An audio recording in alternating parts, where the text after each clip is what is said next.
and recording. It's linking, and I'll tell you when we're go.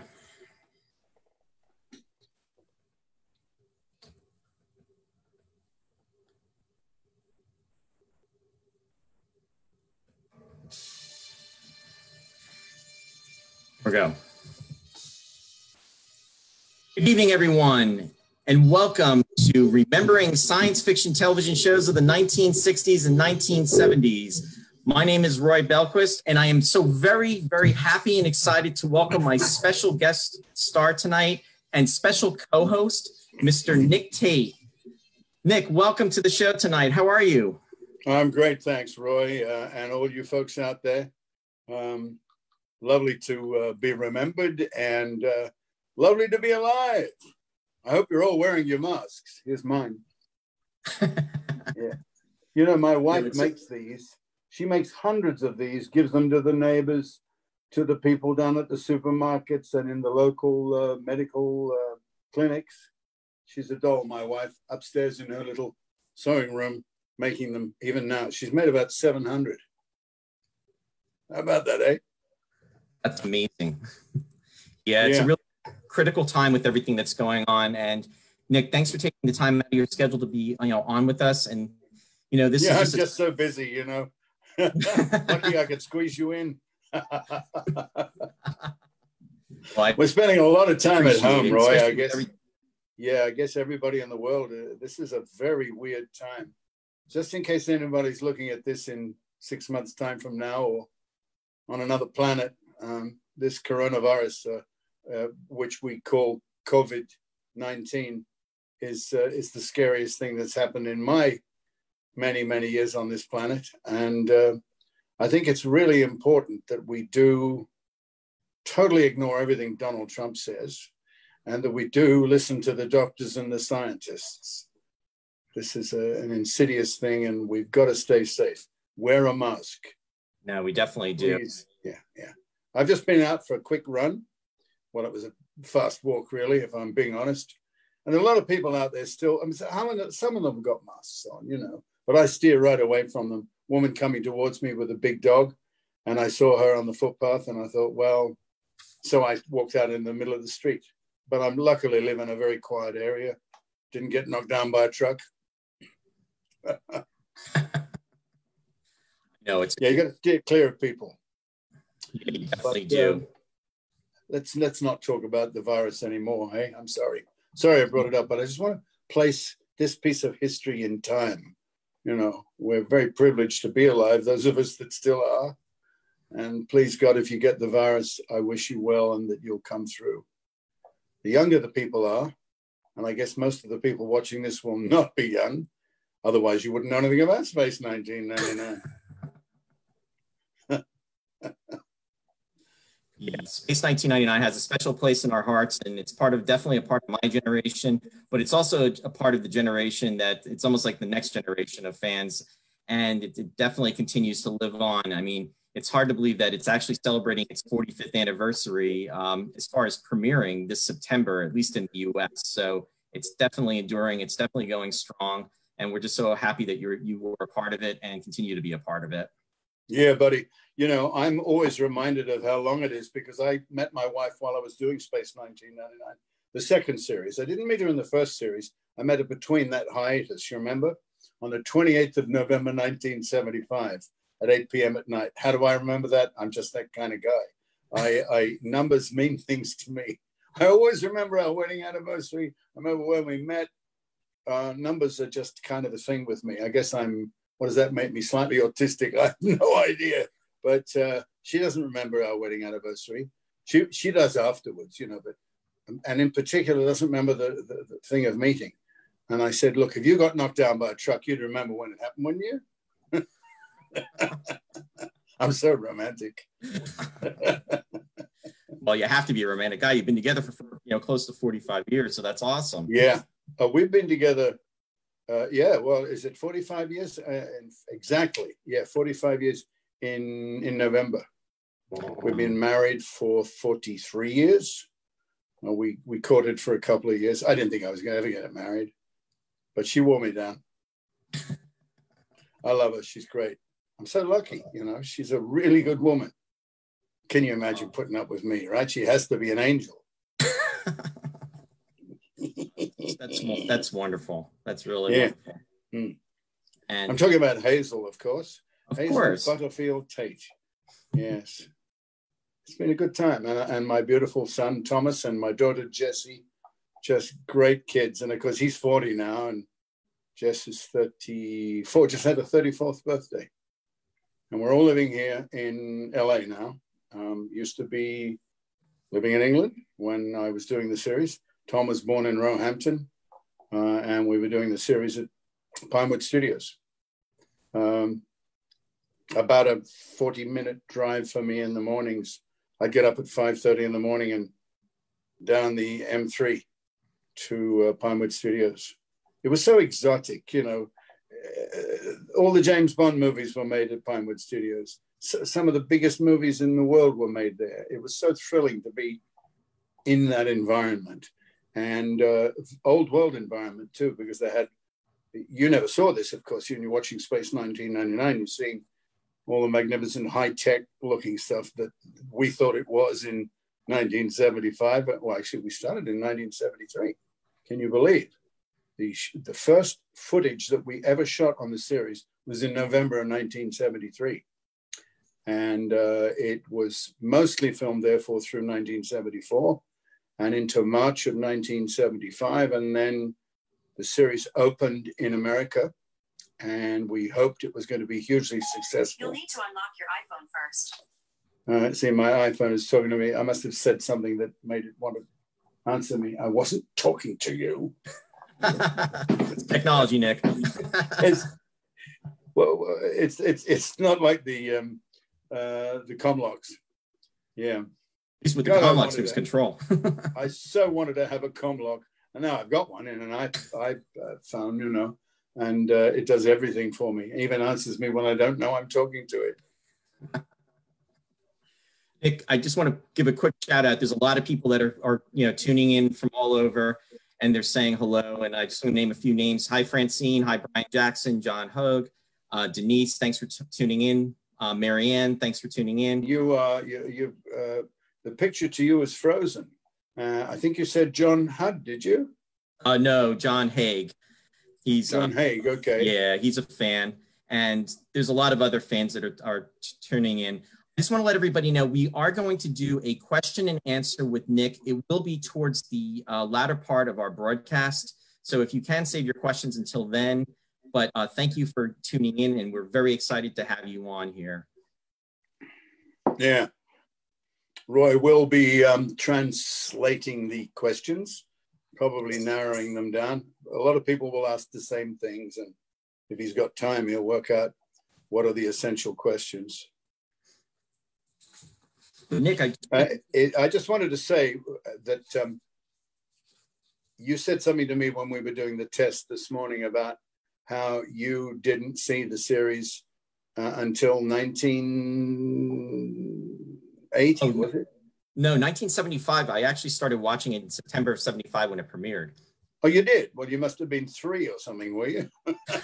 Thanks for the compliment, Nick. Actually, I was actually 9. I was born. Were you really? Okay. Yeah. Okay. I thought you missed the series when it first came out, and you were one of those people that got it the second time around. No, I'm actually a first generation Space 1999 fan right from day one. Well, you see, you're obviously older than you look. You look like you're 24. Oh, I will take that as a compliment, Nick. Thank you. Butter. I've known Roy for a long time. You know, I don't go to many conventions, but because I didn't go for the first 20 years to more than about 3. And then I kind of missed the whole kind of thing, and particularly the love of the fans. It's very heartwarming, I got to tell you. You know, I can spend most of my life walking around the streets of LA, totally unknown. Some people give me strange looks like, who was that? I know that. Are you my neighbor? You know, that kind of thing, you know. Or somebody, particularly technical people. If I walk into a voiceover studio, it's nearly always the guy, because I do a lot of voiceovers, it's nearly always the guy behind the console who's working the board. who'll look at me and say, I used to watch Space 1999. See, they all remember because they're techies. And I think if you've got that kind of mentality, very techie mentality, you love the concept of what Space 1999 was about, because it was almost, at least it was planned to be, science fiction rather than science fiction. And that's why a lot of Star Trek fans seem to be disappointed in the beginning, because they wanted all the crazy science fiction stuff. But they wanted to base it very much on fact, and as we knew it. But of course, you know, if that was truly the case, then the Earth would have been, the moon, having broken away from the Earth, would have been going so slowly that we never would have been able to get to any of the planets that had any possibility of life forms on them, because they're hundreds of light years away. And I guess, you know, you can go through warps and black holes, but would you survive? Who knows? I wasn't a science fiction fan when I started Space 1999, I got to tell you. I'd read Asimov and a couple of others, very, very famous guys, but they were science writers. They weren't science fiction writers. And that inspired me. You know, I never liked it when Freddie Freiberger came into this. I never liked Freddie Freiberger, let's be honest. But I never liked when he came into the second series and he wanted to put in all those, what I consider to be pantomime monsters with crazy hats on and funny looking eyes. And it seemed to me to be going into pantomime. I loved the first series more. There was a lot of great stuff that happened in the second series, of course. Freddie wasn't all bad. He knew what he was doing. But we'll talk about that more as we go on today. Oh, definitely. We'll definitely, go to that. Michelle says hi, and she's saying Ray Bradbury. She was wondering if that was who you're thinking of. And then also Mike Rizzo is saying about Arthur C. Clarke, another Arthur C. Clarke. Arthur C. Clarke was one of the great ones for me. Yeah, I loved him because a great scientist. Yes, thank you. You said Ray. What was that? Byrne? Ray Bradbury. Yeah, that was the other one. Nick, oh well, Gene Roddenberry, of course, was doing Star Trek. I nearly did. Well, we'll talk about that too. I did do 2 Star Treks, as you know, and I nearly did Star Wars. That's another story we can talk about. So I hope you can remember to prod my memory, because I tend to digress. I'm talking about something and suddenly I'll time warp. I'm the one that time warps. And you got to steer me back, buddy. No, it's okay, Nick. Actually, the one question I want to ask you, as far as what did you do exactly right before Space 1999 and how you became involved in Space 1999? Well, that's kind of like a long and complicated answer to that, but I am Australian, as most people know. I've lived basically 25 years in Australia, 25 years in England, and 25 years in America. That makes me sound, and so it's been divided almost equally into 3 parts of my life. I was a young actor in Australia. Both my parents were very well-known actors in Australia. So I grew up, and I'm writing a memoir, actually. It kind of would have been a bit like being Nicole Kidman and Tom Cruise. Remember when they got married? And those kids from that marriage. My life was very like that. My mother was hugely popular in Australia. She was very famous, and my father was quite famous, but she was by far and away the dominant one at the time. She was older than my father by quite a measure, but she loved him. He was a very funny guy, great character actor, and he came more into his strengths as an actor as he got to be in his 50s and 60s.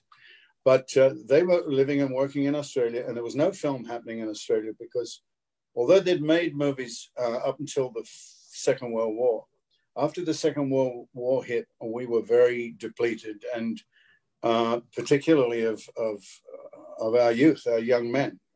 We sent a lot of Australian manhood, essential manhood, overseas to the war, and they never came back. It was very devastating for a lot of the Commonwealth countries who tried to support the Mother England, you know. I lost uncles and God knows how many potential friends and so forth. So many people lost so many people. It's this kind of virus thing is rather like a war in that you know, we are sometimes saying goodbye to people who we may really be saying goodbye to, you know, and I wave goodbye to them, bye. And I'm thinking, I wonder if they're going to die or I'm going to die. I mean, I can laugh about it really because it is the weirdest situation to be in. But anyway, my folks were well-known actors in Australia. And I grew up as a child. I was typical, well, I don't know about a typical child of actors, but I guess I was. I was a show-off. I entertained everybody. I was a natural comic. And people talk about how they got bullied at school. I was never bullied at school for two reasons. One was I was always funny. I know that Robin Williams talked about that. He said the way to stop getting bullied by anybody is to make them laugh, and then you become their favorite person. Well, it wasn't that I was scared that I did that. I was just a natural comic. And I don't know if you know that, because in Space 1999, I wasn't particularly funny, although I know I made some people laugh. So I was, and the other thing about the two reasons, I was funny. And so the bullies tended to kind of not quite be able to get me. Secondly, well, and that's part of being funny, I was very cheeky, and I was very fast, so I was hard to catch.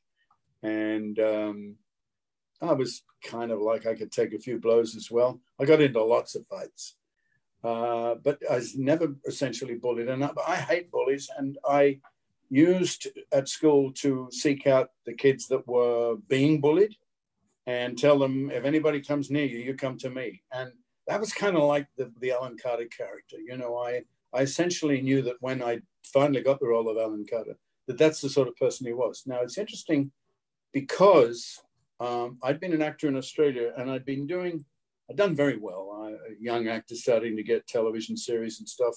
Television was very new in Australia. Didn't start there until the end of the 50s. And so throughout the 60s, I was this young actor coming up, and I was at school, and I was doing radio shows in my school uniform and going off and playing the singing telegram boy and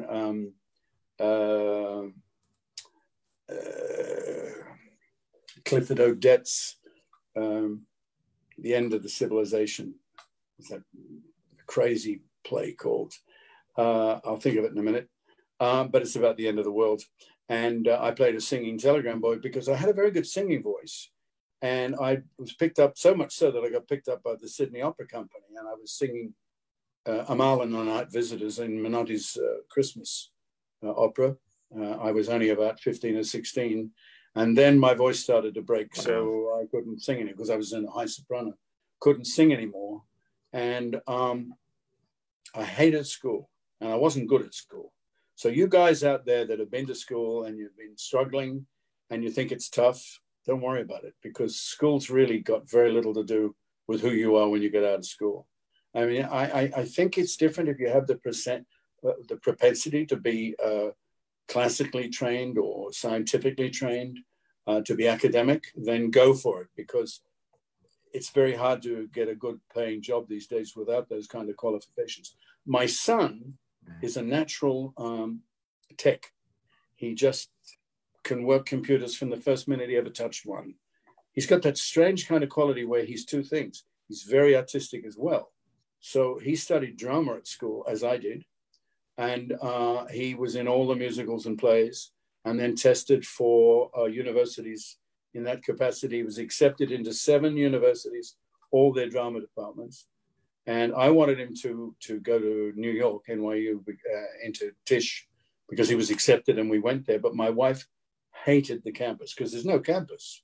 You know, you walk around the streets, you come out of, and they say, oh, that's where those classes are. And the kids come out of that class into the streets of New York. Somebody walks up saying, hey, you want to buy some drugs? My wife said, no, that's not going to happen. Oh, boy, you know, he's not going there. So she wouldn't let Tom go there. We'd just been, before we got to New York, we went to Boston University, where again he was accepted, and you do these trips where you walk around doing all that.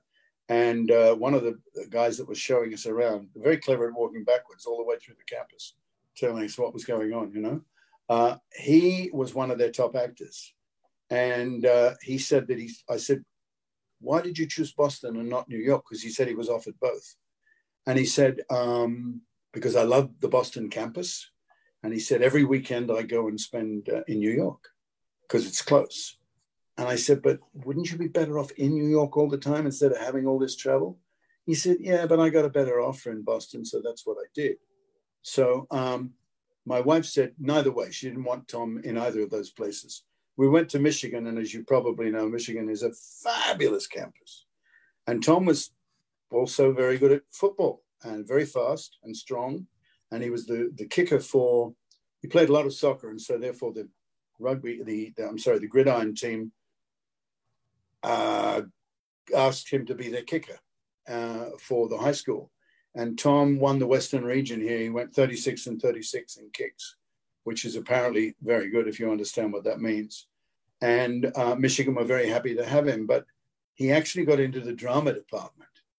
So he said to me, Dad, I'm going to go and test and be redcoated. And I said, no, you're not, Tom. You've been given, they gave him a fantastic scholarship, almost a free ride.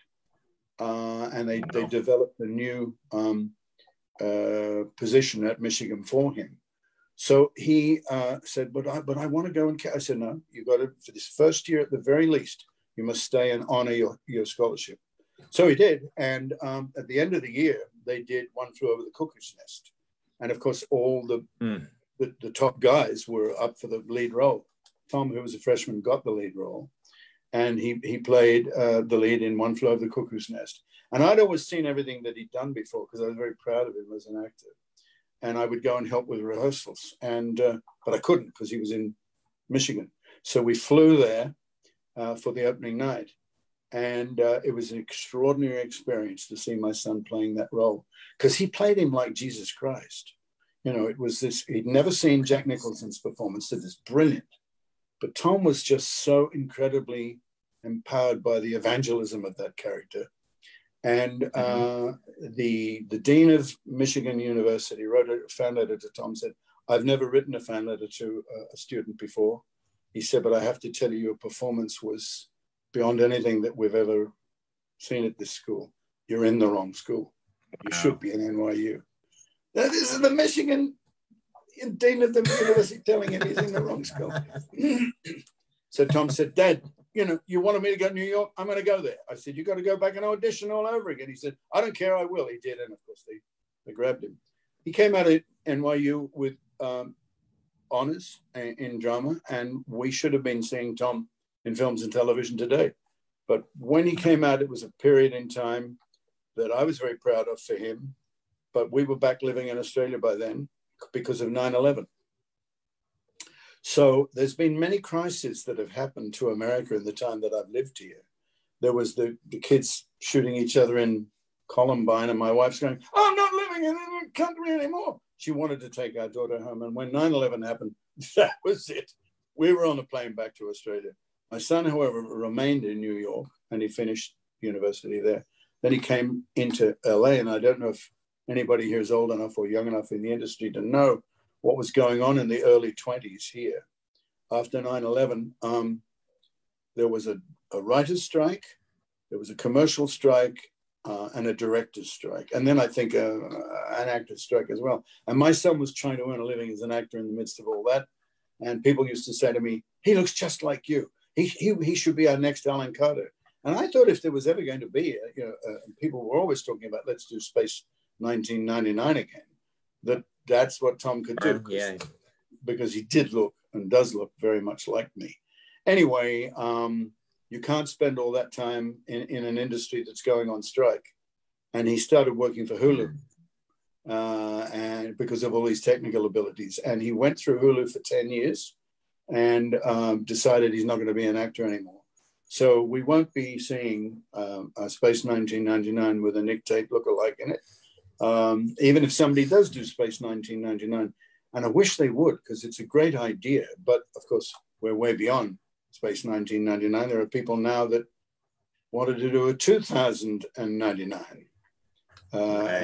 And perhaps it will happen. I don't know. I could play. Yeah, there was a lot of talk of us. I'm sorry. I was going to say I was going to say I could play Professor Bergman, you know. Absolutely. Yes, I could do all that kind of crazy stuff. There is only one Alan Carter, though, Nick. Yeah. What were you saying? In regards to 1999, though, do you have, as far as like special memories on the set and, you know, different actors? I mean, you had a fellow Australian that actually worked on Space 1999, Leo McKern, in The Infernal Machine. Yeah. I mean, that must have been great. Well, the extraordinary thing about Leo McKern is my father's best friend. They were great mates. My dad, he didn't do a Space 1999. He was very ill. In fact, he died in 79. So not long thereafter, he had Alzheimer's. You know, I'm way older than my father was, and I'm fit. I play golf and I love life. But, you know, he, as I think I told you earlier on, was an actor. And in that era, back in the 60s and 70s, even before that, after the war, a lot of show business people drank very heavily. My father drank and smoked. I was going to say drank like fish and smoked like a chimney. And he eventually left Australia and went to England to work. He'd been in a couple of Australian films and started doing quite well. And he took himself and divorced Mum and me and went to England. He asked me to come to England a little bit later on. And it's one of the reasons I got into Space 1999. Now, you did ask me earlier, and as we know, I have a tendency to go off the beaten path. You asked me how I got Alan Carter in Space 1999. My dad had been one of the voices in the Thunderbirds for the Andersons. He didn't play any of the main characters, but there were a couple of Australian actors like Ray Barrett, who was one of the main character voices in Thunderbirds. And he also, with Leo McKern, Ray Barrett, Leo McKern, and my dad were great friends. And they all had boats, and they used to go out into the ocean and stuff. And it's particular, and that was in Australia. So when all three of them came to work in England, they would often go down and sail in the Mediterranean together. Ray had a boat. My dad, he had little boats, didn't have big boats. Leo had a big boat, and they would travel around a lot. Ray wound up buying half of an island called Formentera. He bought a great property on there. Oh my goodness. Yeah, Formentera, wonderful place. Very primitive and barren. But anyway, I had been doing theatre and television in Australia, and I'd been in a couple of pilots for television series that I was telling you earlier on about how it was very expensive back in the 60s and 70s to make television in Australia with a country that hadn't made a lot of television. And I got involved in two pilots not long after I'd made that television series, which we called Dynasty in Australia. It was about the Packer family, and the Packer family were a newspaper and television moguls, very much like Rupert Murdoch is. They, in fact, were opposing newspapers in Australia. Murdoch ran the South Australian end of newspapers and television and magazines, and Packer ran the eastern part of the country. And they were very political. And it was a great series about the dynastical qualities of that family, with Frank Packer being the mogul at the top, and then his sons running the television and the newspapers, and all the political chicanery that went on. It's a great idea, very different from the American Dynasty. And when I finished that series, I came to England. And as I said, I made a couple of pilots for shows, one of which was called The Chaser. It's a series about a detective who lived in the seedy part of Sydney. And he was always going out, and he was kind of like Columbo in a sense that, although he was young and good looking, naturally, I was playing him, he always, he'd race to get in his car and go off and chase somebody and find he had a flat tire, or or his wheels had been clamped by the police because he'd parked illegally. And there was always things happening. Although it was a drama, it was quite comedic as well. It was a great idea for a series. One of his lines was, people talk about fighting, and he said, "Yeah, I won my last fight by 100 yards. So he reckoned, like I told you about myself as a young fella, you know, if they can't catch you, they can't beat you, you know. So I'd made that series.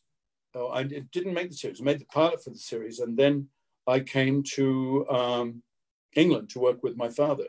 He convinced me that I should come to England and work. And there was a series that was building in England at the time. Nobody knew about it. It was American concept about a science fiction series. Obviously, this was Space 1999, but I didn't know what it was. And I'd come to England to continue because I'd been there previously, years earlier, and I'd worked and I'd had some success. I went back to Australia with a musical called Canterbury Tales, and I traveled all over Australia doing this musical because I could still sing a bit. And I loved that, most exciting period of my life.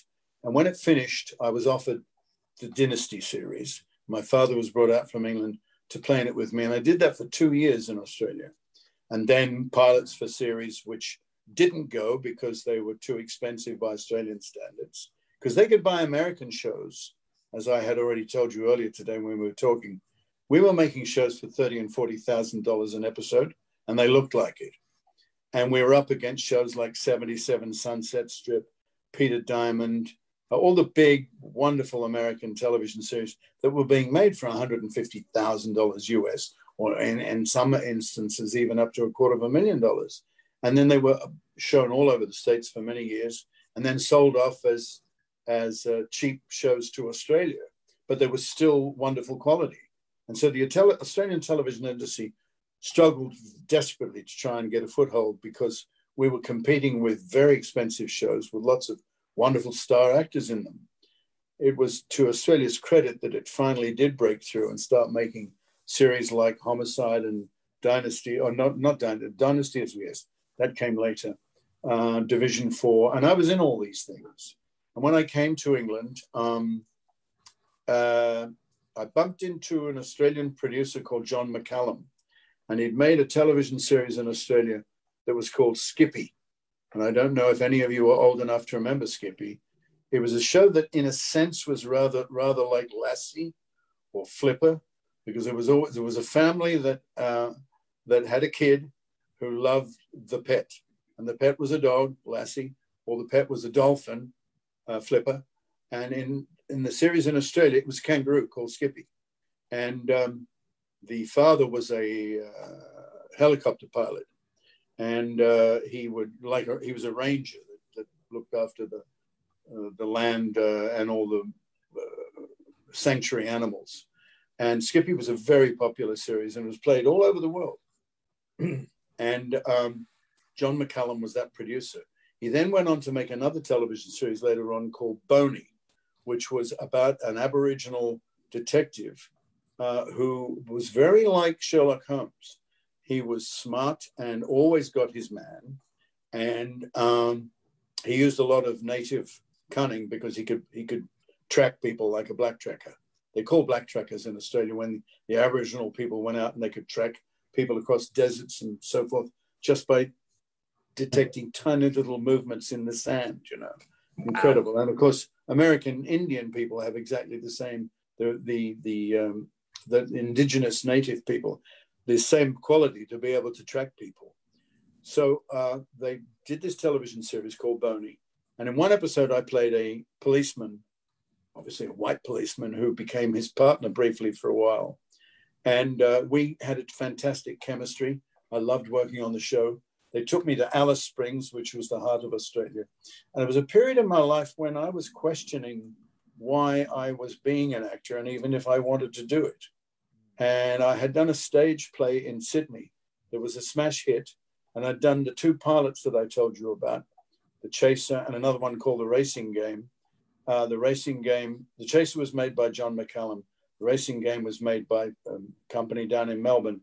And they didn't go on with them. They didn't fly. So I was finding great disappointment that even though Australia had a lot of acting and theatrical and directorial talent, they just weren't being given the break because there were so many great shows coming over from America. So they started a campaign in Australia called the TV Make It Australian campaign to try and start an Australian Indigenous industry. And those pilots were part of that. And when they didn't fly, and my father was saying to me, you should come to England and you can work here because I know you'll get work with all the experience you're gaining in Australia. That's when I flew to England.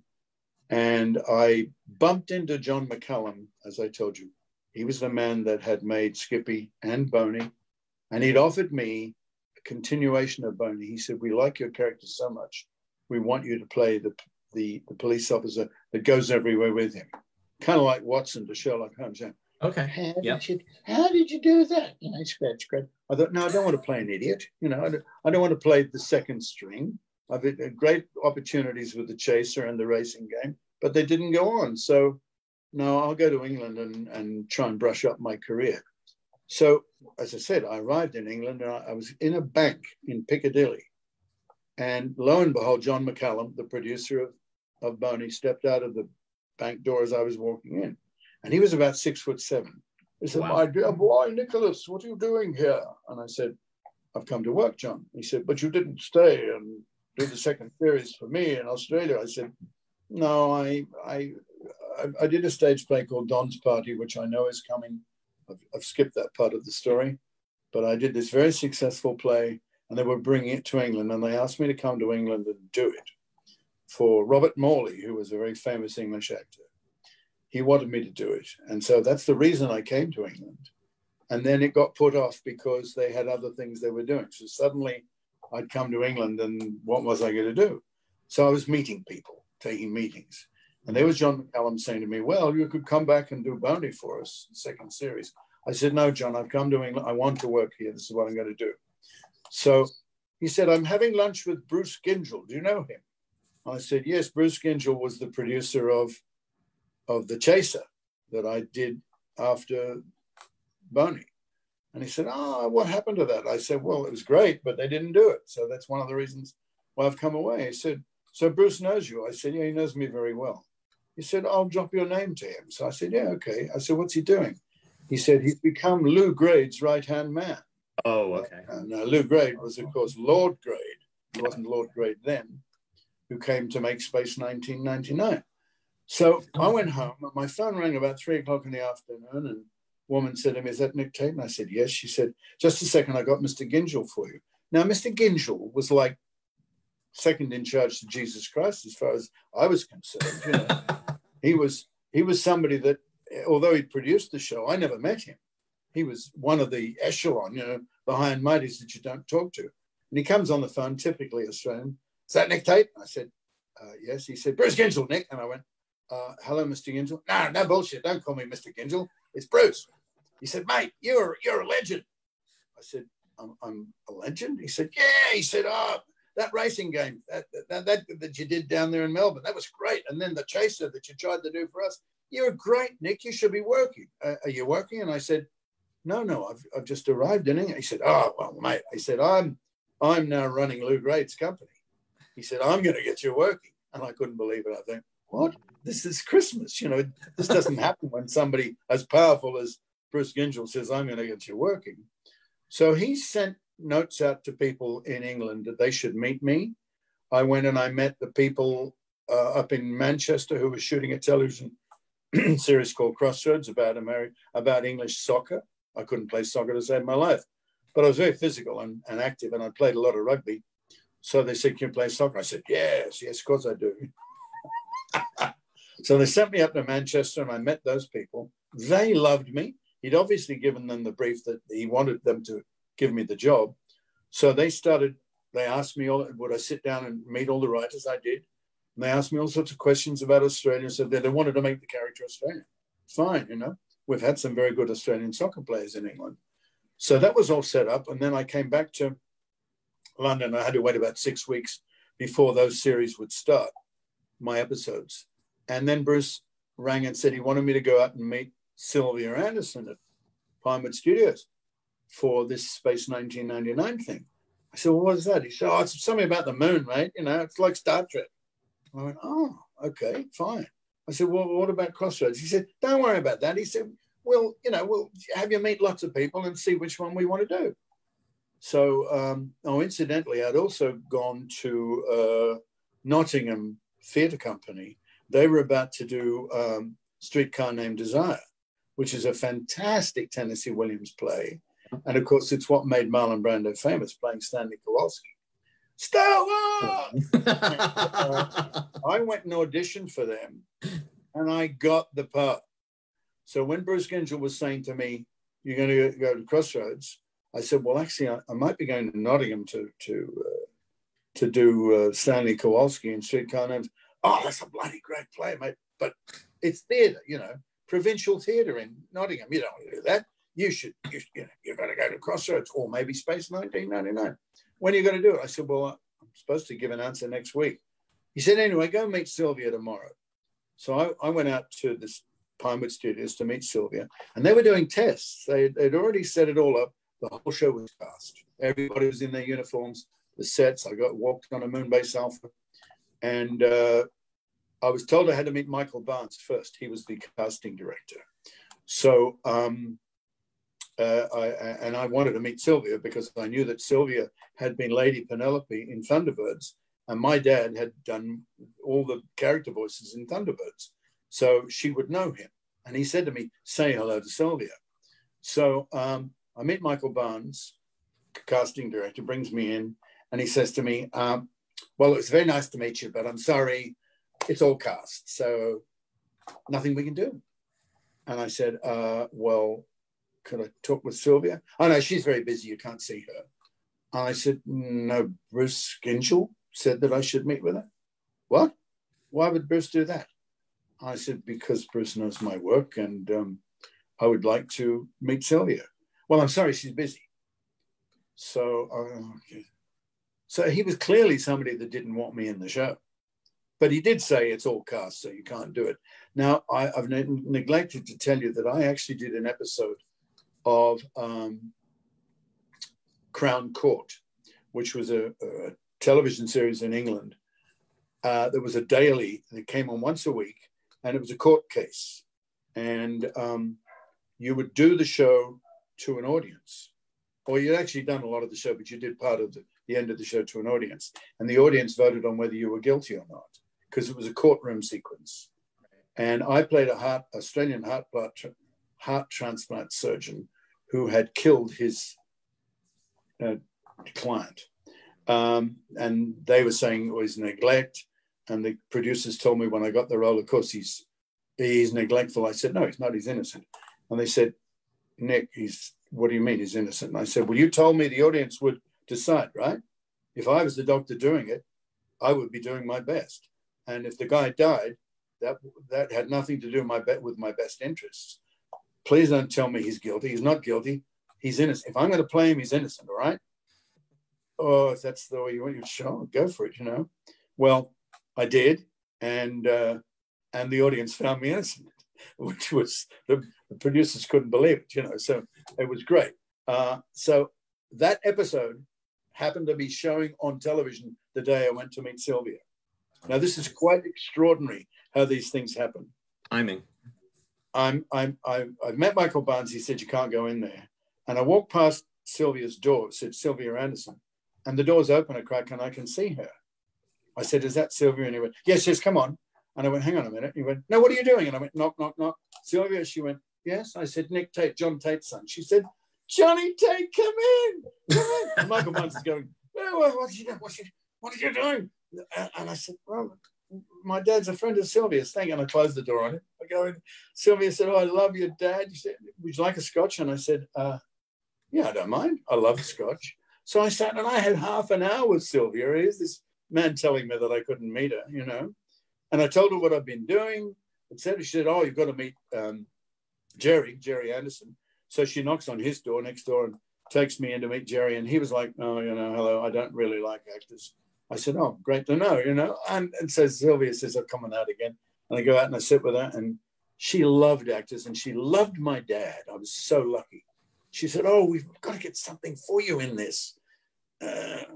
She rings Michael and he says, "Oh, cast." He said, "Oh, it is, isn't it? Oh, God. Well, what about the pilots that move the nuclear waste?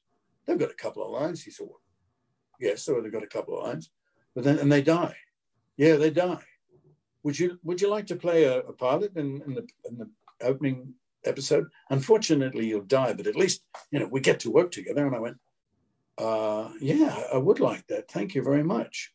So I go out and I'm given a tour of the set, and I see Martin Landau and Barbara and all these people. They're all rehearsing with Lee Katzin, the director. And I have to make a decision, But if I'm going to be in the show, it's going to be 2 weeks' work, or maybe even a couple of days, and then I'm dead. So I go away, but I keep on thinking about it was like this huge high-tech thing with L&M stage at Pinewood Studios. James Bond was being made over there. Rollerball was being made over there. All these wonderful history of this place, and staggering. And I was like a pig in heaven. I just loved it. And then I'm thinking about Crossroads and Stanley Kowalski, and I come back. And my agent was a woman called Marina Martin. And she's saying to me, "Oh, darling, you've got to go and do the theater. You must do theater because that's what we do here in England, Don't worry about that silly American show. You're going to die in the first episode, so forget it. Crossroads, I don't know, a bit of a toss-up. That could work for you, but it's very commercial. I think you should do the theater because that show might be brought into the West End. And if you're playing the Marlon Brando part, think how wonderful it will be for you." And I just couldn't get Space 1999 out of my brain. And the fact that if I did it, I'd die anyway, So I did the weirdest thing, man. I decided, I don't know it was whether a dream or what it was, I wanted to be in Space 1999. And I thought, I'll show them that I'm good enough to stay in the show. You know what, Nick? 45 years later, all the fans are going, yes. Well, it was extraordinary because I came onto the show and they weren't going to take any notice of me because my character didn't do anything really. But the director, a man called Lee Katzin, he was workshopping everybody because a lot of these actors were theater actors and or English television. They didn't really know how American television worked, particularly. So he wanted to have, usually hour-long television is shot in 8 to 9 days. That's over a period of less than 2 weeks. And then you go on to the next one, Kojak was being made every hour, and they used that as their kind of principle. They weren't doing an hour every 8 days. So they would work for 5 days in the first week, 3 days in the next week, segue after Wednesday into this next series, and on it would go. And they tried to keep that record going like that, sometimes 8 to 9 days. Space 1999, the first episode took 6 weeks to shoot. And that was a big problem, but it's the reason I'm in the show. Because during the 6 weeks that Lee did all the workshopping and the trials and changes of costumes and doing stunts and seeing how it all worked and doing mock scenes, he noticed me. He gave me things to do. And he said to me one day, he said, "Nick, can I talk with you?" And I said, "Yeah, talking to Jesus Christ." "Yes, Mr. Katzin." No, he said, "Lee, call me Lee." He said, "You seem to have a lot of savvy around the camera. Have you done a lot of film work?" I said, "Yeah, I did in Australia, mostly television film and television."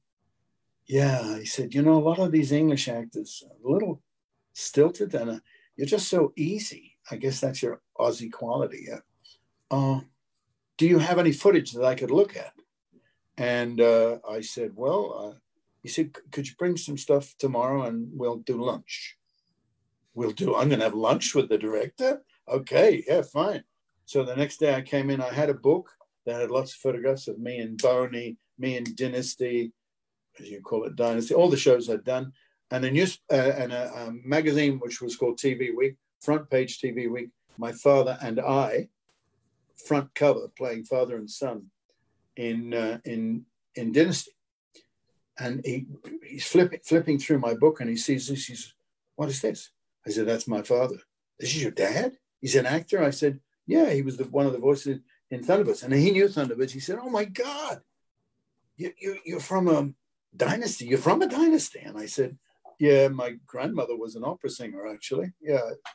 And I didn't have a son then, but I thought he was going to be an actor. Anyway, he said, "Oh." Then I had a little bit of footage of Dynasty, which was an old, what they call Kinney sound.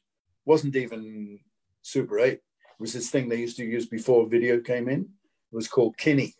I don't quite know what it is, but it's some kind of impoverished film. I know that. He looked at that, went home, looked at that. I looked at my stuff, and he came back the next day, and he said, something's happened. He said, the Italian actor that's coming to do the show, and there's a problem with him. He's not coming. He said, I want you to play this part. It didn't happen quite like that, but that's what he told me later. They actually, unbeknownst to me, the Italian actor was not coming to play Alphonse Catani. They were going to have to cast it in England, but they still wanted it to be Italian. So they were looking for dark-haired guys, rather like Tony Anholt played Tony Vidici later on. You know, that's the sort of character they wanted. But this was the first series. And as I said, it was going to be Alphonse Catani. So they were auditioning all these Italian actors. I saw them coming in down the corridor, stretching down the corridor, going into Michael Barnes's office, because he was going to cast somebody for this role. Unbeknownst to him, Lee Katzin had already spotted me on the show, and he was opting for me. Again, Michael Barnes was going to be foited, and he really just couldn't stand the fact that I got this part. It was amazing. It's amazing how Lee Katzin went to bat for you, though. I mean, well, what happened was Lee insisted that I be brought in for the auditions, although Michael did not invite me to audition. Everybody else was auditioning, and Lee came to me and said, has anybody asked you to go and audition yet, Nick? And I said, no. He said, well, I want you to audition, so I'll go and tell Michael Barnes and just be ready for it. Here's the sides. And he gave me the sides. I look at the sides. And I've got to do all this dialogue in Italian accent. I'd never played an Italian in my life.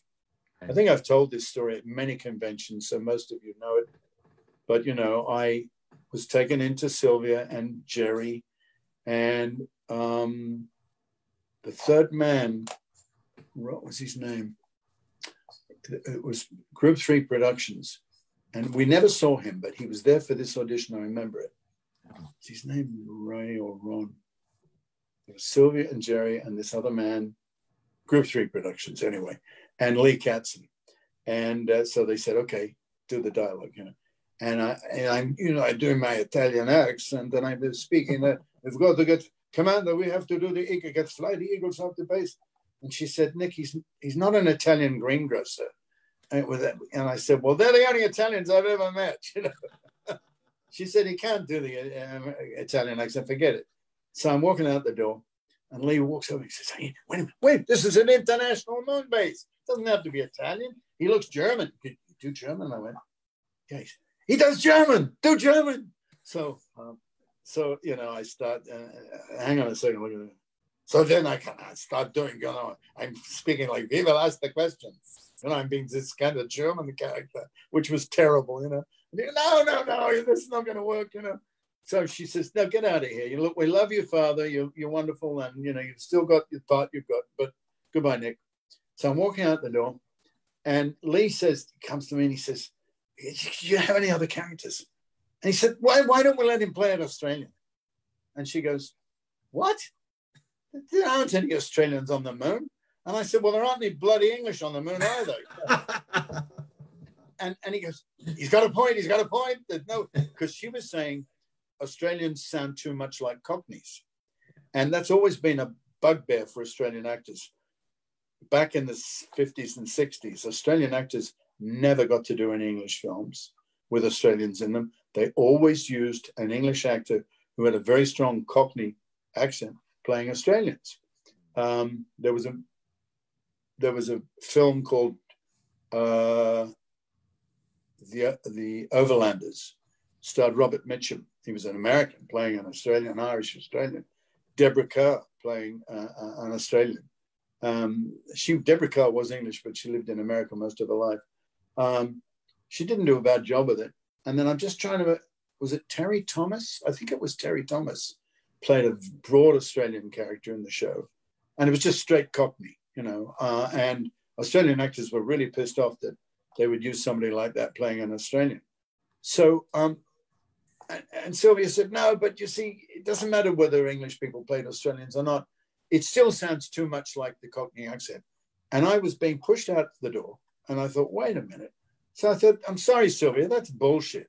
And she said, I beg your pardon? And I said, an Australian accent's nothing like a Cockney accent. A Cockney accent is the little guy with the cloth cap who touches the forelock to the governor.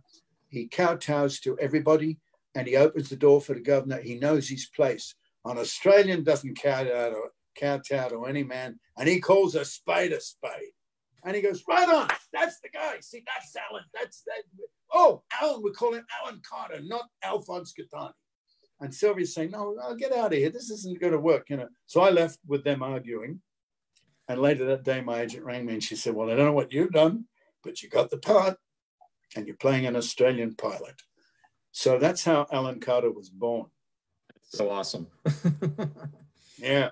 And so then all the writers, again, like they did with Crossroads, had to come to me and say, well, we're going to change everything. Nick, could you tell us about your history? So they sat with me for a couple of days. I went back to Johnny Byrne's house. I spent the weekend with him and I talked about my life and what I'd done and the surfing and the ski, doing all the Ironman stuff that I used to do in the lifeguards. And they wanted to write all that stuff in. And then they said, what about Air Force training? I said, no, I did a stint in the Army. In fact, I became a Green Beret with the commandos, but that's not what they wanted. They needed a pilot. So I said, well, we can make some kind of parallel there. And I knew a little bit about the Australian Air Force. So we talked about that. And they said, we'll make him an Air Force pilot who goes on to be chosen as an astronaut and then becomes seconded to work for Space 1999. And that's basically the history of how Alan Carter started and how the writers decided to write for me and let me kind of like guide them about Alan Carter's attitude to authority and to women and to friendship and loyalty and camaraderie. It was a great role. I was very, very lucky to be given it. Very lucky. I mean, Alan Carter, I mean, he had all the right attributes. I mean, he was a strong-willed person, but he was also very loyal. He was sympathetic, and he was somebody that you could really count on. And it was just a wonderful character. I mean, he was a hero. I mean, a lot of people, Nick, are typing in, and they're really loving the stories that that you're revisiting with us as far as how this role. Yeah, I mean, there's a lot of comments coming in, and I'm not interjecting because I want to have you be able to express everything, but everybody is just very, very happy to hear these stories, and there's a lot of people that are saying that as far as with Alan Carter, a character was a hero to them growing up.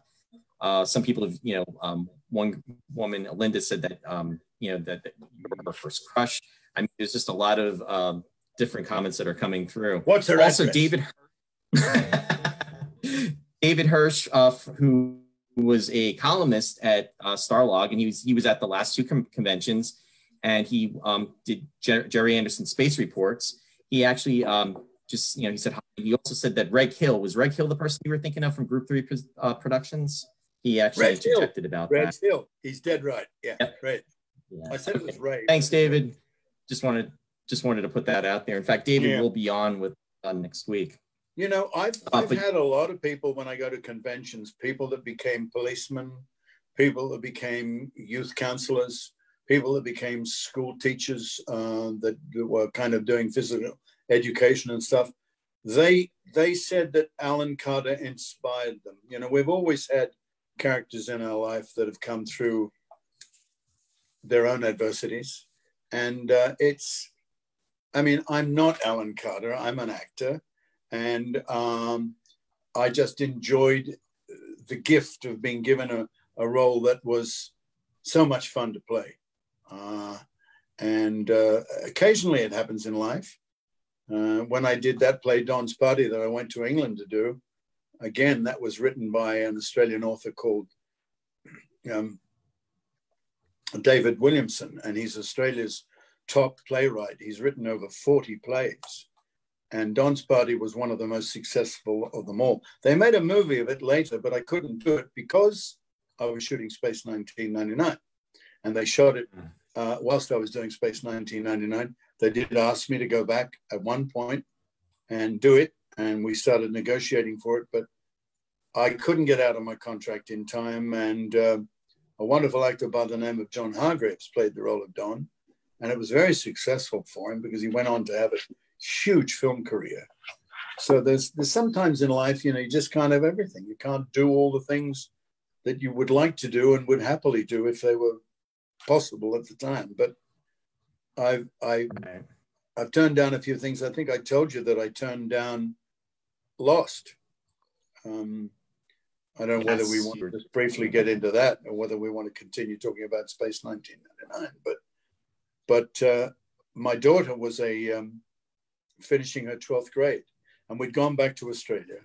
And I had the tendency to fly back to America a couple of times a year, even while we were living in Australia. I went back to Australia just before 9/11, and we remained there. And my wife said, we're not ever going back to America. But I didn't sell this house. I kept it. And thank God I did, because it's a wonderful home. And but we've got a lovely home in Australia too, thank God. So I went home for that. And my daughter went through high school in Australia, became a fashion designer, went to college doing fashion. And during the time she was doing her finals, she said, Daddy, will you promise me one thing, that you don't go back to America this year? This is my 12th grade. I'm going from 11th into 12th grade. I've got to get good grades. And I just love you being here for me. You know, will you please? So I said, yeah, I promised that I would. Now, our son at the same time was doing his final year at NYU, graduating with classical honors out of drama department. He was snapped up by the Aquila Theatre Company as a result of that. And so just before his final day, all the parents fly to New York and they watch their sons and daughters doing their final performance. And it was Henry the Fourth, Henry the Fourth, I think. It's parts 1, 2, and 3. It's 3 plays. And it took 9 hours to do because you'd watch the first play and then we'd have a lunch break. And then you'd watch the second play, then we'd have a dinner break, and then you watch the third play. So it was a 9-hour performance that we went through as an audience. And it was done in a gymnasium. And we all sat around the walls of the gymnasium 2 deep, and they covered the floor in exercise mats. And the actors would be off behind us and they'd run and jump over the top of us and do a roll onto the mat. It was a wonderfully exciting experience. They didn't use swords. They used long kind of pieces of rolled up cardboard and canvas, and they'd hit each other with those as the swords. And it was a very, very physical performance, and they all wore gymnastic karate clothes doing this Shakespeare in very classical accents. My son is very physical and was wonderful in it, and we enjoyed it immensely.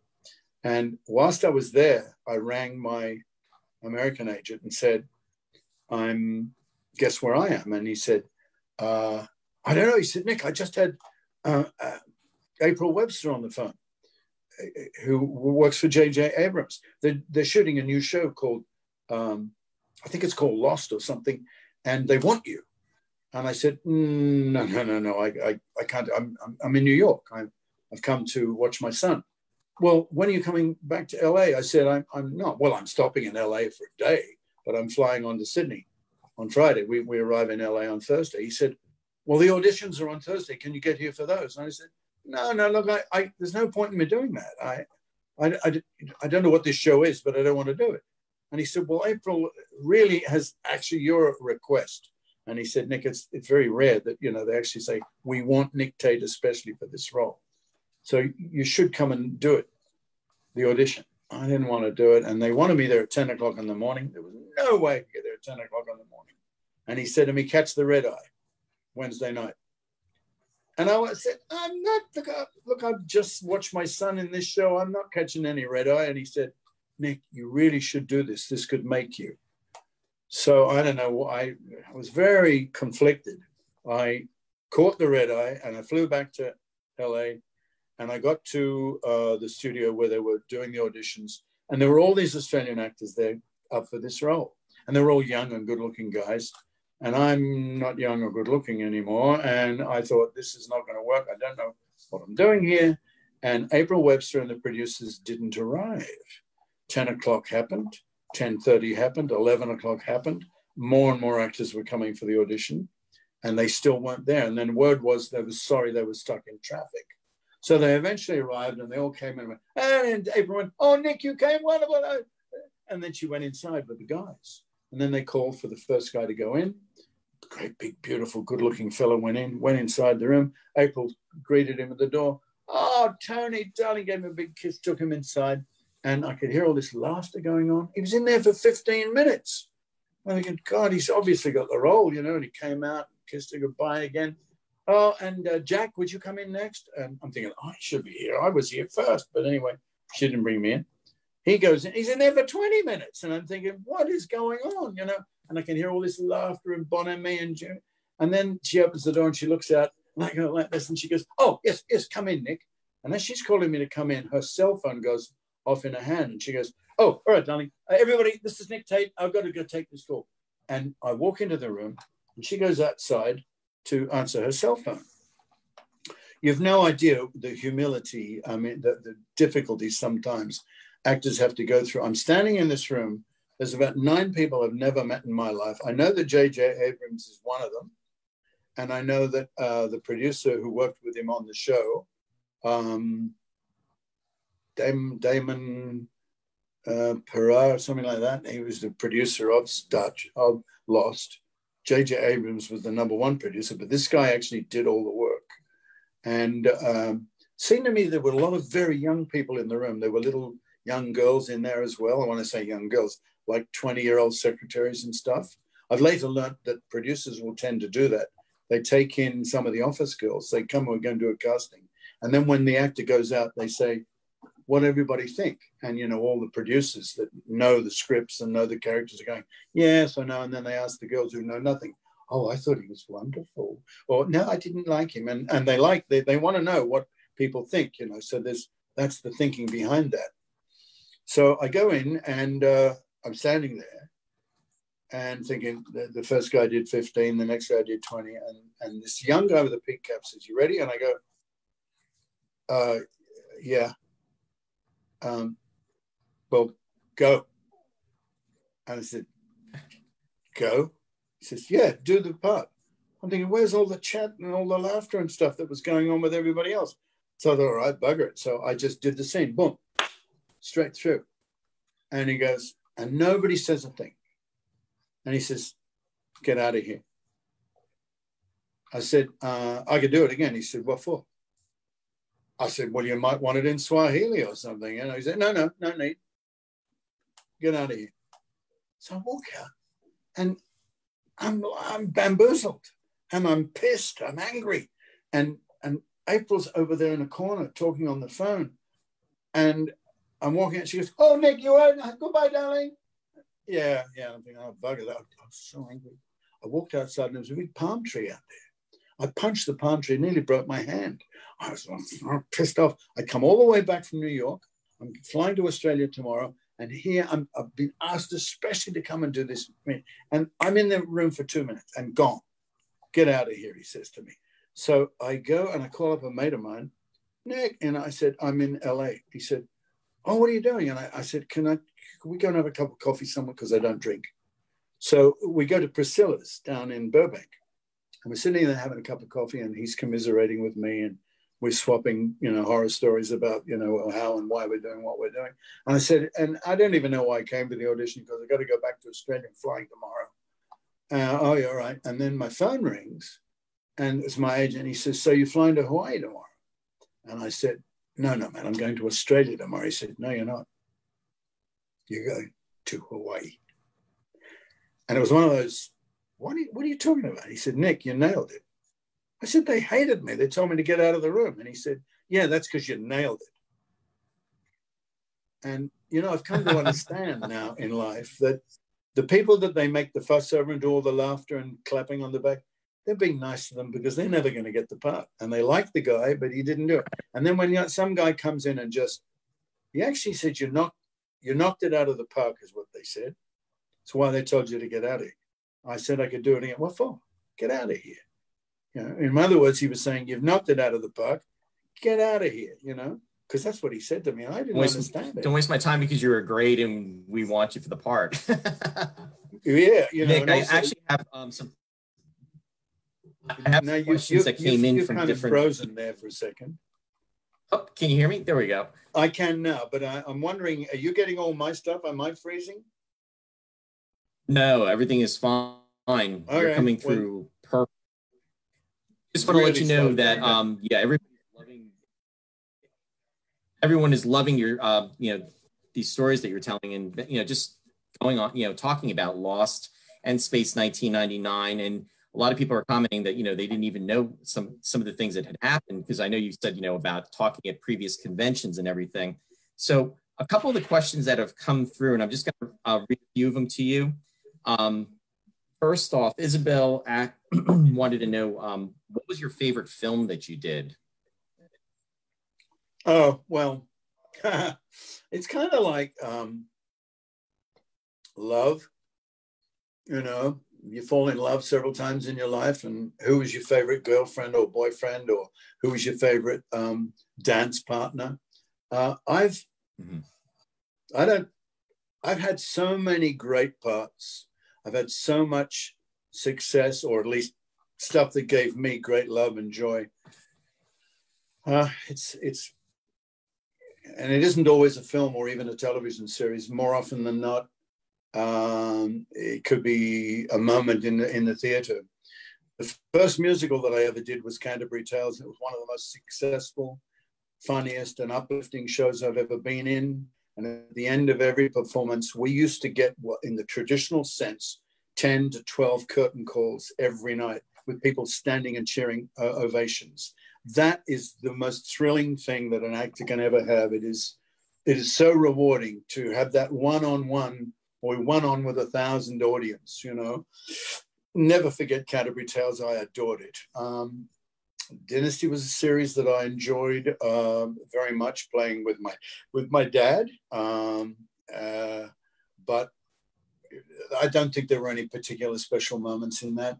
Fred Skepsey asked me between the episodes now, obviously some episodes of Space 1999, but you do it fragmented. You've got one scene which might last 2 minutes or 3 minutes, and you work on it for half the day, and then you shoot it.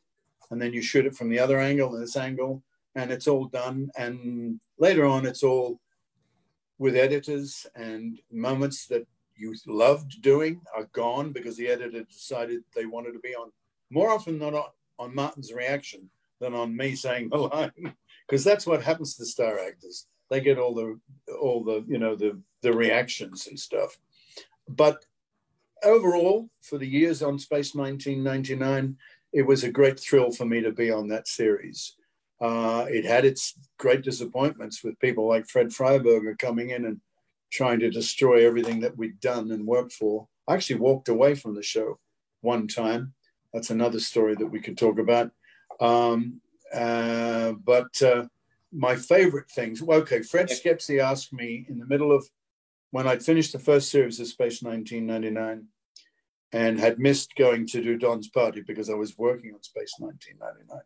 Fred Skepsey asked me to fly to Australia and do a film called The Devil's Playground. Now, there's also a porno film called The Devil's Playground, so be very careful if you're looking for it.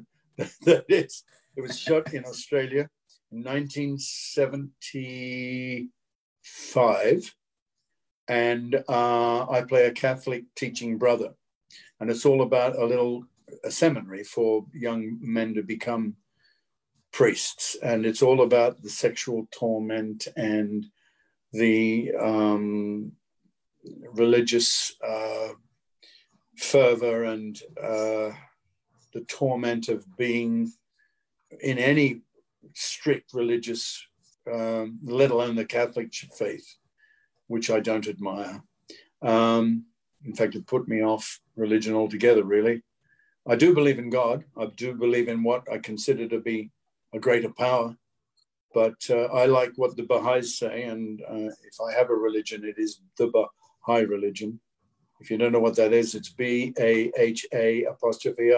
It believes in the universality of mankind, that all peoples, all colors, men and women are equal. A man and a woman are like the two wings of a bird. A bird cannot fly straight unless the wings have equal strength and equal time.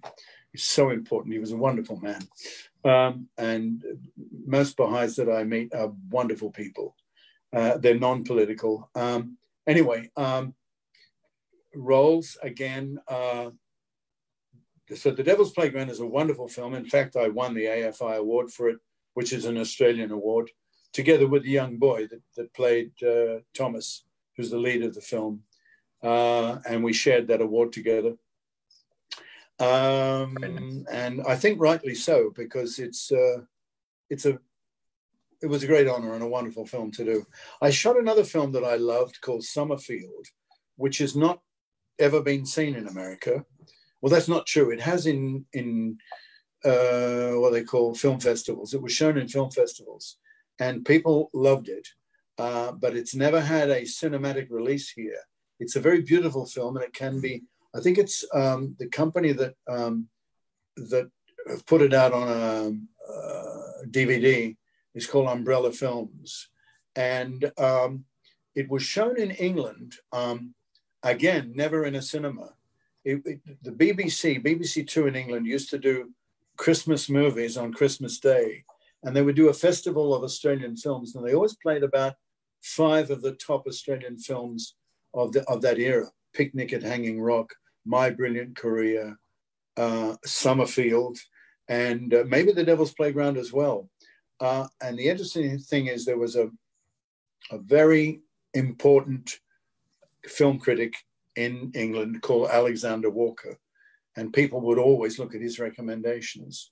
And he looked at films like My Brilliant Career and Picnic at Hanging Rock and The Devil's Playground and Summerfield, and he stated, because he was the person that chose these Christmas movies for BBC Two, he said that Summerfield is the most underrated Australian film of the decade, and for my money is the best Australian film of the decade, including Picnic at Hanging Rock and My Brilliant Career.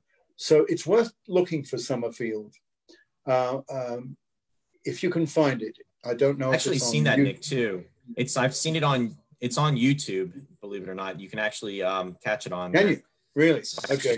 It's a story about a school teacher who goes to a little country town. In fact, it's a tiny island. And all the children are different ages. They go to the one class and he teaches them all because it's small town, backward village. And the school teacher that was working there mysteriously disappears. And he's a replacement teacher. And he feels that the man has disappeared because he was murdered. And so it's a thriller. And it's a very clever little film.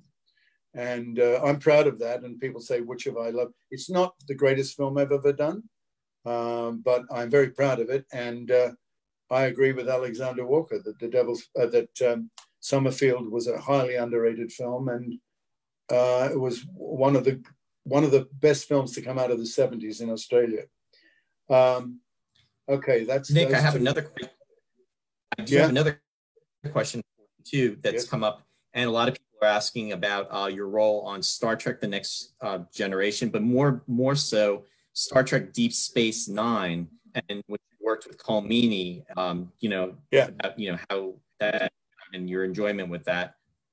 I enjoyed it immensely. I told you briefly today, I was asked to do Next Generation with Patrick Stewart, and the last episode that Will Wheaton was on, in fact, it was called The Final Mission.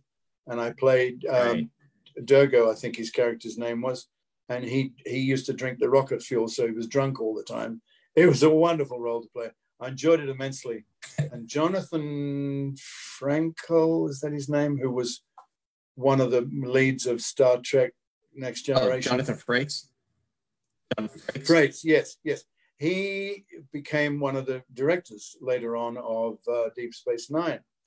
And he asked me to come in and read on it. There was a third show that I nearly did. Used to wear glasses. I don't know if people know that, but I did. And I got contact lenses for the first time in my life. And I knew that when I was going in for the role of the Star Trek episode, that being set that far into the future, people would not be wearing glasses. So I thought I better not wear my glasses to the audition. So I'd just been given contact lenses and I didn't know how to put them in. And I hated putting them in. I'd had some terrible problems with them. So I sat in the car outside before I went in to the studio to do the show. And I tried to put my contact lenses in. And I put the left eye in the right eye, and I put the right eye in the left eye, and there were different strengths. And I was totally friggin' screwed. And my time I was late. So I ran up the stairs stumbling and my eyes watering and streaming. And I get in and they say, "Are you ready?" And I went, yeah. And I go in and Jonathan goes, "Everybody, this is Nick Tate. It was so wonderful in Next Generation with Patrick and 3 years ago. And now are you ready to do this, Nick?" And I said, I was doing voiceovers then, so I had no time to even learn this thing. So I thought, well, I'll read it. And that's why I wanted to put the contact lenses in so that I could read it. And I can fake it when I'm reading. I hardly look down at all because as long as it's there, I can use it but I looked down and I couldn't see anything. It was just a blur. And my eyes were streaming. "You see to right?" And I said, yeah. I said, "I got a bit of hay fever." I didn't say I'm wearing contact lenses. So they said, "Oh, that's okay, just relax. You're a great actor. You can do it. Off you go." So I look down again and I'm stumbling on the lines. I can't see them. And he says, "Nick, is there a problem?" And I said, "Yeah, no, I'm sorry. I can't see without my glasses." He said, "Well," and they could see, I had them stuck in my pocket here and he could see them. And he said, "Well, why don't you put your glasses on?" And I went, "Well, because I've put contact lenses in and they're in around the wrong," and they're going, "Oh yeah, really? Okay, fine. So do you want to do it or don't you?" And I went, "Yeah, all right." And I pull out the glasses, I put them on, and it was like looking through Coca-Cola bottles, it was impossible. So I said, "Sorry guys, I can't do this." And I left. And I think he said to the main producers, "What a shame, poor old Nick Tate, he's lost it. He can't remember anything. He didn't know that I had all this problem with my eyes." So I didn't get asked to do another Star Trek for years. And then Deep Space Nine comes up. Now, I'd just been to Toronto shooting a series called FX.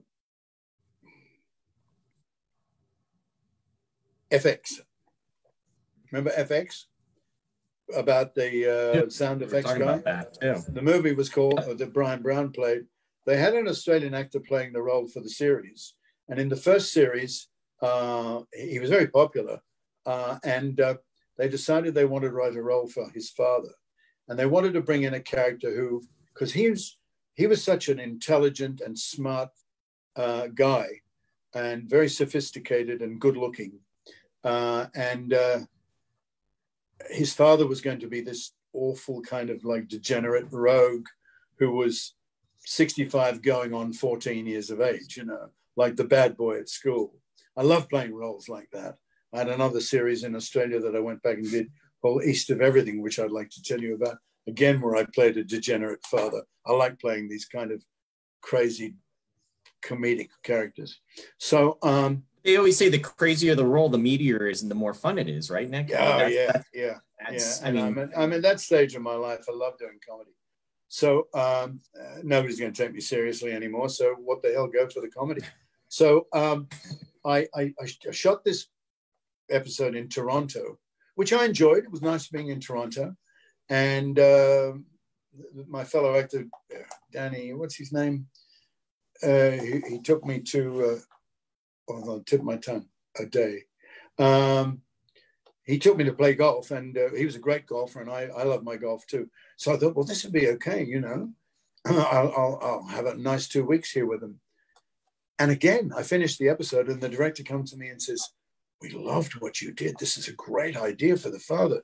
We want to bring you into the series next year, second series. Are you available?" Well, were just like, you know, I mean, I never finished that Lost story to tell you. They offered me Lost, and I couldn't. I said, I can't.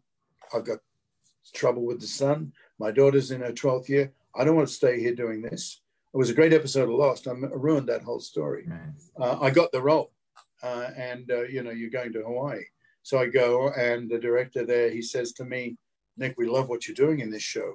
We'd love you to come on board. I said, what are you talking about? The planes crashed somewhere in the magic circle, Golden Triangle or whatever it's called. They're all with polar bears in the tropics, aren't they? He said, yeah. And I said, are my characters in Australia? Well, he wouldn't be on the island. He said, Nick, you don't understand. Anything can happen in this show. And we love what you're doing. So would you like to be in the show? I had been lying on a beach in Hawaii for 2 weeks. They worked me the first day and the last day. I was there for 14 days, and I worked the first day and the last day. And I got so sunburnt lying on Hawaiian beaches. And if I stay here, I'm going to die of skin cancer. And my daughter, I promised her I would go back to Australia. And she nearly slashed my throat when I told her that I was going to do the pilot or the first episode of Lost in Hawaii. Daddy, you promised you'd come back. I said, only the one. I'm only doing the one, darling. Don't worry about it. And I go, and then they offer me the series. I had no idea what Lost was. It was the weirdest show in the world, to be honest. If you ever watched that episode, it's episode 3. They shot the special first, 90 minutes long. They divided that into episodes 1 and 2. And then I was in the first of the continuing shows. And my character, as you know. Remember you being on Lost? Yeah, he stays in Australia, that character. Again, that was a fun character to play. And I loved working with Evangeline Lilly. I thought she was just a gift of an actress. There was a girl who'd never worked in film in her life. And she dreamt about being an actress. And she went up for a commercial because she was bored, and she got the commercial. And the commercial director rang her up and said, you were so good in that. I've put you forward for a new television series. She said, I can't do that. I've just got married to my husband. What do you know? I'm living here. And he said, well, I've sent it down to LA and they're very interested. They want you to fly down and meet them. She said, well, I can't. And then they called her again and said, and so they thought she was playing hard to get. And so she flew down and met with them, and her husband saying, you're not doing this. She went down and did the audition. They said, right, you got the part. And she went to Hawaii with her husband being very upset about it. And when I went to shoot my episode, he was there. And he, like I, had to spend days and days and days not being on the set with the rest of the cast. Well, you know, going out and playing golf or swimming yourself, but not working because I had so much time off. And I've had 5 melanomas, ladies and gentlemen, 5 melanomas, 2 of them on my cheek here. I've got big scars there, but makes me interesting, doesn't it? I've had them on my shoulder, on my arm, and on my foot. I'm so lucky. I've had many squamous cells and no, you've been really cells. lucky, Nick, from everything that you said about that. Yeah, really but you know, lucky. you've got to stay healthy. When I play golf, I look like a Bedouin.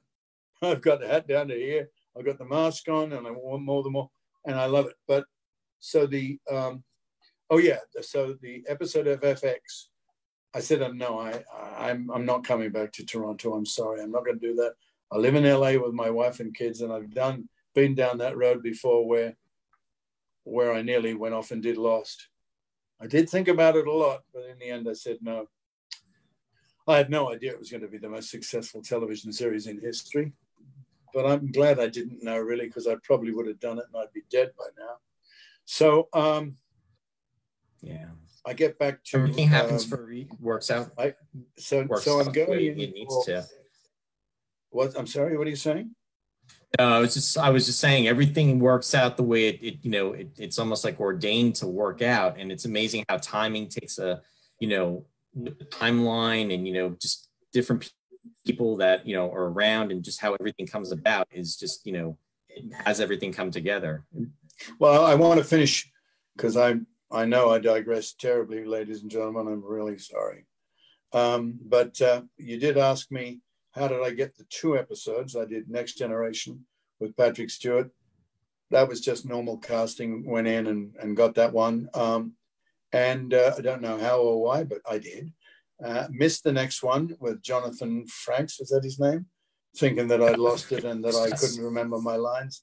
But in actual fact, I was blinded by contact lenses in the wrong eyes and all the rest of it. A year later, the director that I'd been to Toronto with doing the one episode of FX that I did do and then refused the series, he said to me, I'm coming down to LA to work as a director and I want to work with you again because I really like you. And he said, so I'll be looking for a role for you. Now I'm thinking to myself, oh yeah, they all say that. Anyway, sure enough, I get a call from my agent saying, there's a series called Deep Space Nine and they want you to go in on it. So I go in, but the director wants to talk with you first. Said, oh yeah. So I get out to the studio and there's a message waiting for me to talk with him. And they call him and he comes out before the audition. He says, Nick, I got a bit of a problem here. He said, the producer wants to use an actor in this role who's his next door neighbor and he owes him some favor.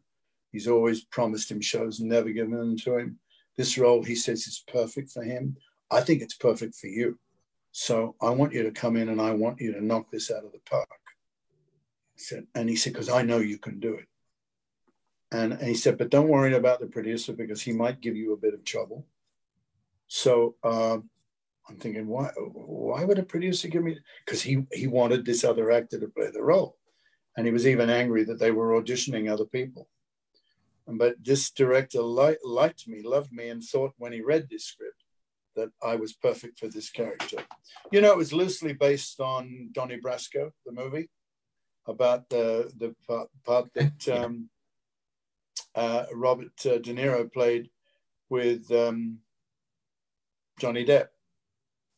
You know Donnie Brasco? You're Yes, I looking do. blankly at me. It's about a cop who goes undercover. Well, this is the same story about Cole Meany going undercover and working with this criminal agency on this satellite island, planet. And I played the Robert De Niro character, who's the boss, who likes this character and doesn't know that he's a criminal plant on me, you know, a spy. And then when he discovers he is, normally you would kill a spy, but he likes him and he doesn't want to kill him. So it was a great role. I loved it. And anyway, I did what I consider to be a great audition. And the director standing behind me is giving thumbs up like that. And the producer says to me, Nick, you're not American, are you? And I said, no. And he said, well, you know, this character's American. And the director's going, it's okay. It doesn't matter. You know, we're international on space. No, this is an American series. You're not right about that. So he was giving me shit, you know. I realized I should have, you know, I can do American accents. Obviously, I've been here for years. So, but I just didn't bother. I figured it was international thing, you know. And so many good English actors. Now, nobody ever worries about Patrick Stewart's non-American accent, right? So, because we're talking about the future. And Patrick Stewart's a wonderful actor. So I don't get the part. I'm told, sorry, it's not yours, you know, and I leave. And the director was really upset about it. He rang me and said, I'm just not going to win on, but don't worry, I'll find something else for you. He says, shame, because this is a great part. So about a week goes by and I get a call. Suddenly I'm off doing voiceovers. I get a call, Nick, where are you? What do you mean, where am I? This is my theatrical agent. You've got to go to Paramount Studios immediately. What for? Apparently they want you for that Star Trek episode. I said, but did the other actor got the role? The guy that was next, he said, yeah, Nick, he dropped dead. I said, what? He said, the man's dropped dead. He went to wardrobe, did all the stuff. He said he wasn't feeling well. He had makeup on and everything. He said he wanted to go home. He drove his car to the main gates of Paramount Studios and stopped in the gates. And the gate man came out and said, could you move your car? He was sitting in the car dead. Now, it's a horrible story, very, very sad, because he was a good actor and he would have been great in the part. But unbeknownst to me, and because he's dropped dead. He dropped dead on the Friday. This is a Tuesday. So all day Monday, they auditioned another 25 people for the role. And the director kept on saying to the producer, why are you auditioning all these people? I tell you, Nick Tate's the guy for the role. No, he's Australian. He's not going to be right for this. He said, well, in the end, he says to the director, well, why don't we call it Sydney Town? And so that's what they did. They made my character Australian. I didn't want to do it like that, but then now he wanted me deliberately to speak with an Australian accent. I'm thinking, maybe there won't be an Australian accent in 200 years from now. So this is crazy. But look, I just played the character. I love the character. He was devious. He was empathetic. He was vulnerable. And when he found out that this character that Cole Meany played was actually a spy, he should have hated him, but he didn't because he liked the character. And so it was a very rounded character. I enjoyed it immensely. Yeah, I've had some very strange things in my life. I was telling you, Nick, that Sherry and I were watching it, and you know, it was definitely a favorite, one of our favorites that we enjoyed, just because your performance in it was so strong, and you really didn't, you know, it was just he was a killer of a character. I mean, he was bad, but he was good. You really sympathized with him, and you really felt bad when you knew what was going to happen to him. I just want to let you know. I just want to give you a quick. Sorry, buddy. Todd just said that just wanted to say hello to you out there, just so you know. Is Todd watching? God bless you, Todd. Todd's watching. He joined in a few minutes ago, and he just said hi. So I just wanted to let you know he said hello. There's a few other people that have joined in. I'm really sorry to do this. I need to go to the bathroom quickly. Okay. Can I do that? Absolutely. I'll keep everyone entertained for a little bit. Yeah, you keep everyone entertained. I'll just be a quick minute. That's okay. Hey, everybody. Hope you're enjoying the stories with Nick. I'm seeing all of your comments coming through. I'd rather let Nick talk about the things that he's talking about. So I think it's fun to hear these stories, because these are stories that we just don't hear every day. So anyway, I did not want to be rude and interrupt him, because I see some of the comments that are coming through. So just put that out there. And I hope you are enjoying this special episode of Remembering Science Fiction Television Shows of the 1960s and 1970s, episode number 13, Space 1999, with my special guest star, Mr. Nick Tate. And he is also my co-host tonight. And also, just to let you know, I'm going to give some shout outs real quick. Coming up on Wednesday, our companion show is Sci-Fi Distilled. We'll be on Mike Rizzo and Mary Beth Rakowski. Do that. It's science fiction television shows of the 80s and the 90s and beyond. We try to give a shout out to each other when we're doing these shows. So just stay tuned and watch for that. They are going to have the Akutas on Wednesday night talking about Michael and Denise Akuta talking about Buckaroo Banzai. So tune into that. Next weekend, Friday, which is going to be the 22nd, stay tuned, because I'm going to actually be doing a special episode, which is going to be about Star Wars, since next weekend is the anniversary weekend of classic Star Wars, which is episode number 4, which is A New Hope, but actually it premiered on May 25th, 1977, and it's coming up on the 43rd anniversary. So my old grade school friend, Joseph Metz, is going to be on with me, and we're going to actually be talking about Star Wars and reflecting back about how it was growing up, remembering it, and then also talking about now. So that's going to be really interesting. Look, stand by for that. And then also next Monday, which is going to be on the 24th of May, I am going to have David Hirsch on, and we're going to be revisiting 99 again. David Hirsch, as you know, was with Starlog magazine, and he wrote Jerry Anderson's Space Report, and he will be my guest co-host on Sunday, May 24th. So I'm very excited about having David on, and we'll be kind of reflecting back about 1999 as well. So there's a lot of interesting stuff coming, down the pike, and just wanted to put that out there for everybody. Hi, Nick. Hey, I'm back. Yep. Hey, you mentioned Todd. I just wanted to let you know too, Nick, because I'm watching the time for you too, because I know we're actually overtime, but that's fine with me. But I know you had some things to do coming up shortly, so just so you know, I've got a call coming from Australia. I'm doing a television cartoon series in Australia called The Strange Chores, and I play Von Hessling, who is a monster hunter. And strangely enough, you'd think von Hessling would speak with a German accent or some kind of European accent. But the Australian producers want this character to be Australian. So again, I'm, saying, well, yeah, I can do Australian, no problem. But in the middle of von Hessling, I'm in the middle of the series right now doing it. I do voiceovers on that. But Todd Morton, has been a great mate of yours and mine. He's running his own fan clubs with the models, but he's helping to put together the Space 1999 Ships and Props page. Sorry? Oh no, I'm sorry. He runs with Gordon Moriguchi. They do the Space 1999 Ships and Props page on Facebook, and it's done wonderfully with everything. Yeah, and thousands of members. Todd is helping resurrect my Nick Tate fan club because my darling Eileen Skidmore and Phyllis Proctor, both of them who ran the Nick Tate fan club for the last 40 years, they died within almost a year apart of each other, sadly. Two beautiful people. Tragic, very tragic. Yeah, two wonderful people who a great deal of history has died with them because they knew more about my career than I do and than my wife does. And they looked after me and they loved me and I loved them. And I had the great fortune to see them on many occasions, but particularly the last time I went to England, we went to Peterborough, where we had the convention. Yeah, that was in September of 2014.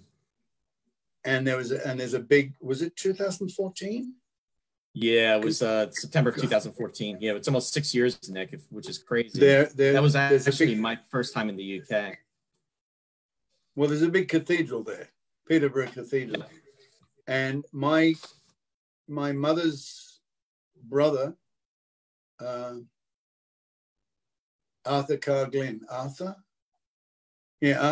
Carr-Glynn was the bishop of Peterborough Cathedral. I did not know that, but Phyllis and Eileen were both wonderful historians, and they had walked through the cathedral and they saw his name.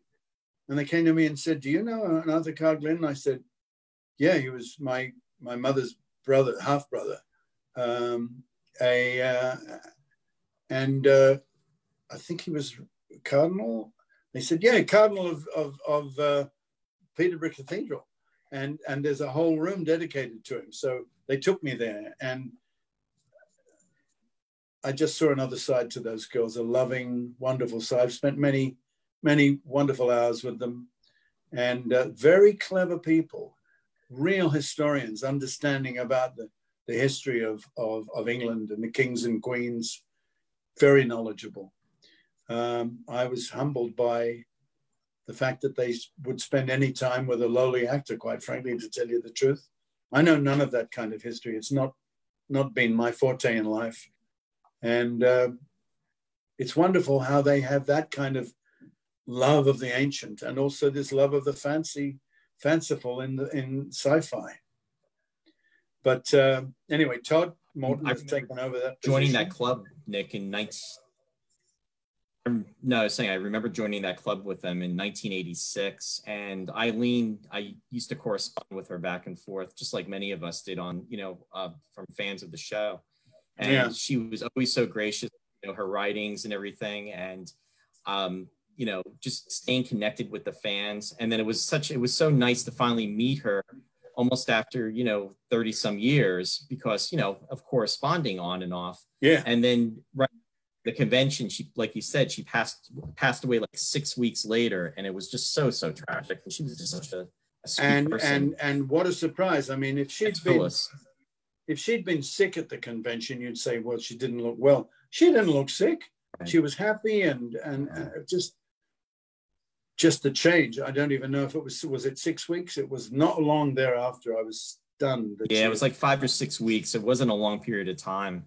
And I remember when the news on Facebook, because all of the fans stay connected. It's like a family. And that's the one thing I want to say too, Nick, with Space 1999, it's amazing because, the show is, we were discussing earlier, it's 45 years old.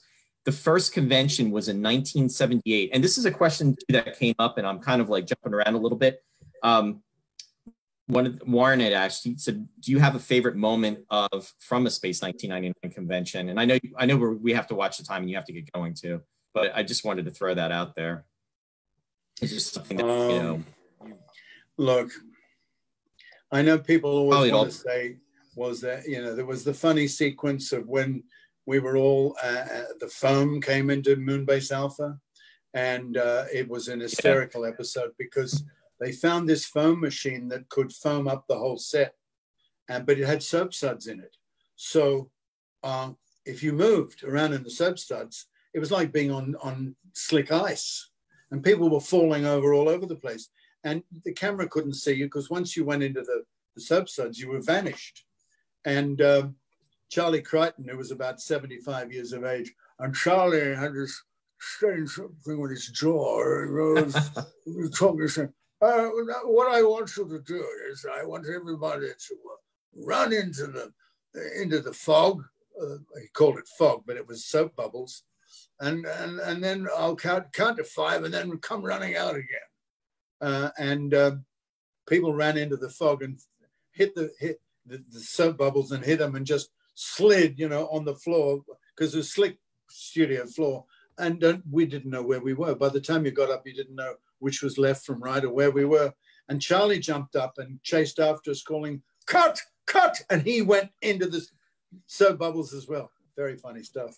But usually they weren't particularly. Love that story. Comedic. Stop the phone. Yeah, stop, cut. And he vanished. Yeah, he was a character, that guy. Also the time that my Tim Cauldron, my stunt double. I had a stunt double. I didn't want a stunt double. I said I'll do all my own stunts. But Tim was a jouster, and he worked for a company that showed knights jousting with white horses and big swords and stuff. And he was an expert horseman, and he also did lots of high wire falls and stuff. He looked a bit like me, so they wanted to use him because of his profile. But I wanted to do all my stunts. So the stunt coordinator came to me. He said, Nick, you realize if he doesn't do the stunts, you're doing a stunt man out of a job. So I went, oh, sure, I don't want to do that, man. He said, well, keep him on. I mean, let him rehearse with you. And I said, okay, he can rehearse with me. He can help stunt coordinate the stunts, but I want to do the actual stunt because they gave me a guy one time that was round and just clearly wasn't me. I said, that's not going to happen anymore. I went to Sylvia and Jerry. I said, it's too important to me that, I do what I do, And so anyway, we got to this episode where Maya's character in the second series had metamorphed into some kind of big monster, and they managed to tie her down on a bed in the infirmary. And everybody was trying to get her to metamorph back to herself because she was still this monster. And Alan Carter comes in to talk with her. He comes striding in. As he leans over her, she grabs him and throws him across the room.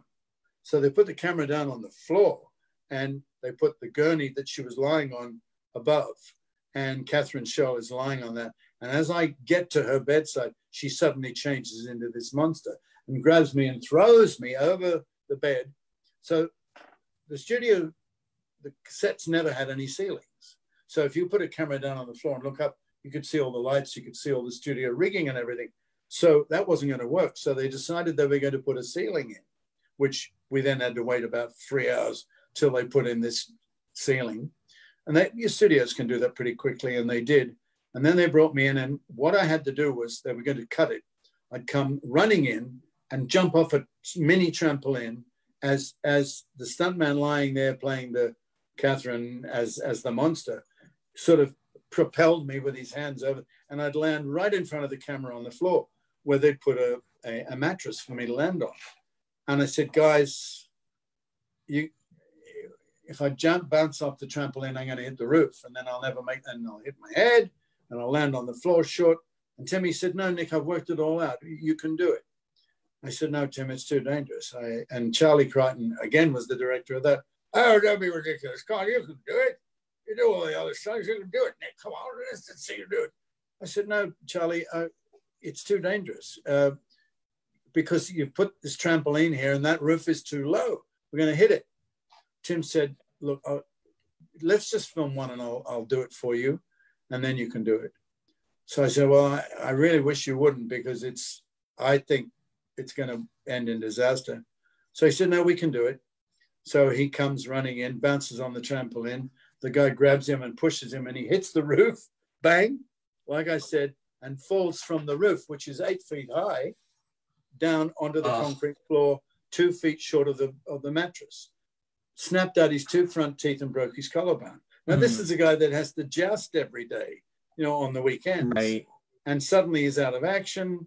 They didn't insure him properly. I felt terrible. I did give him a few bucks, I can tell you, because I felt so bad for him being out of work.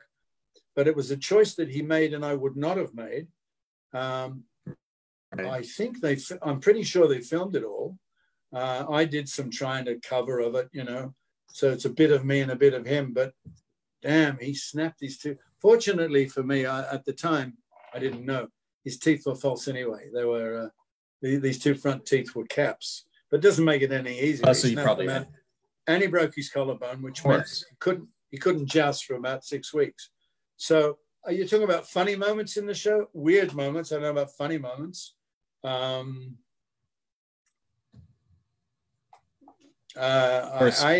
enjoyed when we got out into the forest and where we went back to Bannockburn. You might remember with the Scots, there was a war of Bannockburn going on. Yes.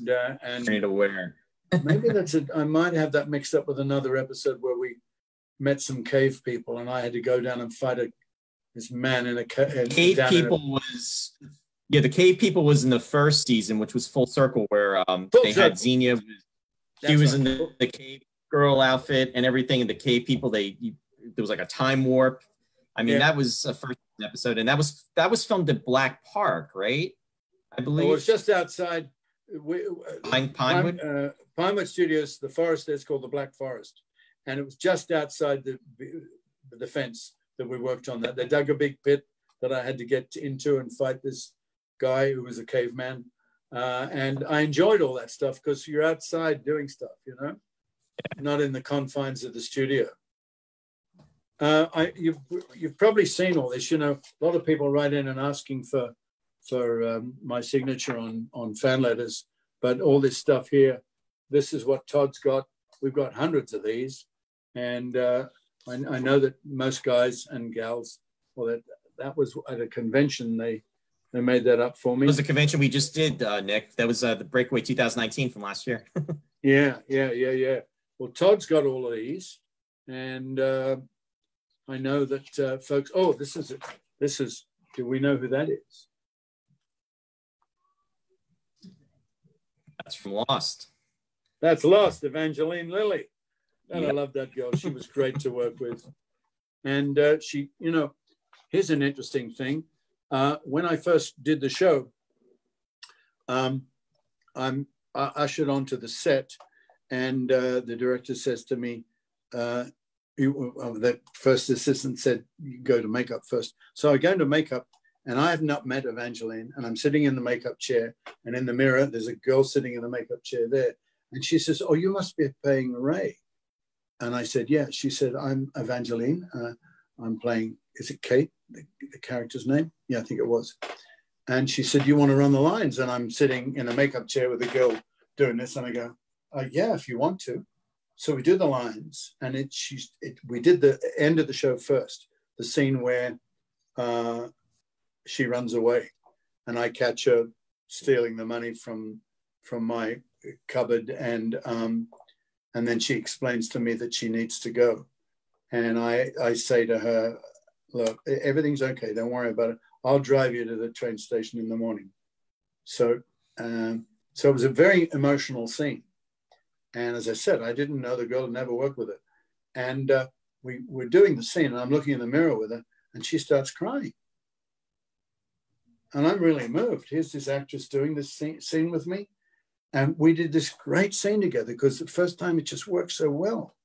Afterwards, we both get finished the makeup. We walk outside and she says, was that all right? And I said, are you kidding me? And she said, no, why would I? I'm sorry. What do you mean? And I said, sweetheart, was it all right? No, it wasn't all right. It was fabulous. What more can I tell you? She said, oh, that's a relief. I said, I don't know. What do you mean it's a relief? She said, well, this is my first show. I said, no, come on. What are you talking about? You're a seasoned actress. She said, no, I'm not. This is my first show.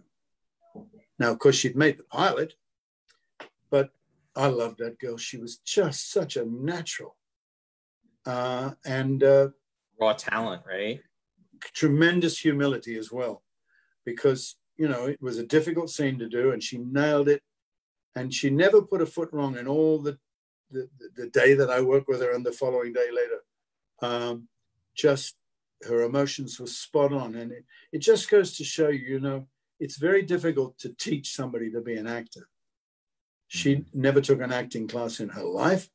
She just did it. And I've never had an acting class in my life either, because my parents were actors and I've done a lot of acting, but I guess, and I think I was pretty terrible in the beginning, but you learn along the way, you know? And that's why I always think that people that are having, as I started off this conversation in the beginning, people that are having a problem at school, you don't have to worry about school, because once you get out there into the real world, you're doing like my daughter, what she did best. My daughter, Jessie, was not a natural scholar, and neither was I. I got -2 out of 100 for French. -2 out of 100. Can you believe that? My French teacher said, Nicolas, I think maybe next year you don't do French. I said, yeah, I think you're right. I was good at math. I've always been good at math. And woodwork. Oh, thank God for that. I built this house. I love building houses. So do what you love. And your house is beautiful from everything I've seen. That's quite impressive. Wow. Yeah. Well, you're only, this is my office. It's nothing. But yeah, I've got a big cathedral ceiling down in the front of the house. I tore down the house that was here, and there was a garage and a big drive came up the side of the house. I took out the drive, took out the double garage at the back, put in a swimming pool back there, and then at the end of the house, I built a big, it's 37 feet long and 25 feet wide, and the ceiling is 18 feet high with big beams across.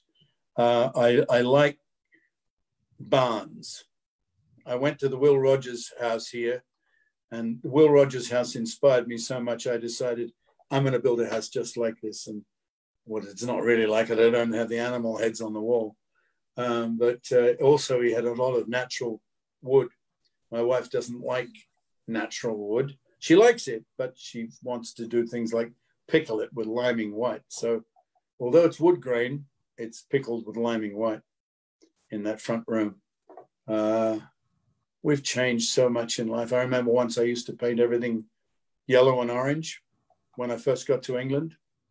I had furniture that was white with orange panels on it and yellow trim around the edges. It was kind of, well, it was the 60s, you know, it was psychedelic and purples and oranges and yellows and everybody was smoking pot. Yeah, I was there with the Beatles. In 1965, I arrived in England. I spent 4 years paying my dues, being with my dad and meeting Leo McKern and Ray Barrett and all those people before I did Space 1999. Because that was 1965 when I first went to England. I was 23 years of age. And I went back to Australia for Canterbury Tales and then Dynasty and those other series I did. And then back to England when I got Space 1999. In 1973, you say it's 45 years old. It's not. It's more like 47 years old. Yeah, that's started in 73. We started filming in 73. The first episode was shown in 1975 in America. So that's where you get your 45 years from. Yeah, and believe it or not, I know better too on that, because from what I've gathered, from what I've read and everything, it started November of 73 and then it finished in March of 75. Yeah. And so programmed with thinking that, when it actually showed. So that's what was unique about the series too. I mean, about the series as well, that here the entire first season was filmed and then it was shown in the US for the very first time and all the episodes have been completed. Whereas, when shows are being shown on our network, or if they're even being syndicated, they're being made as they're being shown. Here, the entire series was actually completed and done. So if there was any type of feedback that was coming, it didn't matter because the show was already done. And then I guess that's where that was the problem, that Americans, particularly Abe Mandel, who was in charge of ITC in New York at the time, and for Lou Grade, his feedback was that he didn't like a lot of what was going on. He wanted to change this and he wanted to change that. In fact, he wanted to change my character. He didn't like Alan Carter. He said he couldn't understand my accent. So when I came to New York and I was invited to the Pittsburgh convention, which was a Star Trek convention, I was the first actor from another series to be invited to a Star Trek convention. He couldn't understand why those characters liked me so much. And so he asked to meet me, and I met Abe Mandel. I didn't know who he was. I'd finished the series, and here I was being met by this man who was marketing the show in America. And he said, I got to tell you, Nick, he said, sitting here talking with you, so I find you very personable, and I understand you perfectly. And I had a problem with your character in the beginning with that strange Australian accent. He said, why did they make you do that? I said, well, that's what Sylvia wanted. She didn't want me to sound like a Cockney. She wanted me to push up the fact that I really was Australian. And although I don't really talk like that, that's what they wanted in the beginning. And he said, well, I want you to drop it. I want to sound, you sound just like you do now. Yeah, because I like this. He said, my kids are the reason why you're in this show. And I said, really? And he said, yeah. When I told them that I didn't like your character, they said, oh, Dad, we love him. So he said, I said, okay, maybe if kids love you, then I'm going to keep you. You never know in life who your allies are. Well, that was the whole thing. And I remember when and a lot of people are writing in too, that they remember the heavy promotions on Channel 11. Because when I was growing up, and Channel 11 out in New York City, was WPIX 11, was the one that was really driving Space 1999. And like you said, Abe Mandel, I believe he was in the New York office. That's where a lot of all the information was coming from. But I remember we were coming back. My grandmother lived in Astoria, Queens, my grandmother and my grandfather. And Space 1999 was going to be premiering on Sunday night at 7 o'clock, kind of like how we're doing the show. And it was October 3rd of 76. And I remember I was like bugging my parents. I'm like, you know what, Space 1999 is going to be on, and it was like a 45-minute drive from Astoria, Queens to Bergen County. We lived in Wallington, and we got home like at 10 to 7. And I was such a Space 1999 fan. I had my tape recorder that I took, and then I actually plopped it in front of the TV, and I'm 10 years old, and I'm recording it so I could actually have that. That way I could listen to the episode. This is before, VCRs, DVD players, Blu-ray. Oh, really? Laserdisc players. You just recorded the audio. I taped the audio and I had it right in front of the TV for the entire episode. And that's what I would do when the show was on. And there's a lot of people that I found out going to conventions later on that actually did the same thing, which was really cool. We had something in common, but that was how I could preserve the episode and listen to it. And wow. I remember being really excited that you were there. Xenia was there, but then there was, Prentice was gone, Barry was gone, and we had heard that, in the newspapers that Barry wasn't coming back. Catherine Shell was going to be on, which was great. She was in the first season. She was in that The Guardian of Paris. She was the servant. But anyway, Clifton was gone, and it's like, what happened to all these people? And nothing was explained. Then you had Tony Anhalt that was there, and he was just like, a major character that was in the show. But it was great that you were, an integral part of the story. And then I remember you saying that, that almost didn't happen with the second season. It's like, how could they actually even think that? It was crazy. Well, perhaps I should just cover that briefly before we go, because I got to wrap this up. I got this Australian company calling me.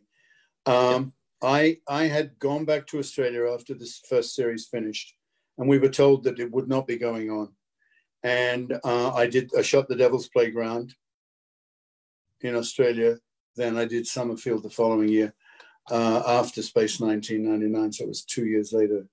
I did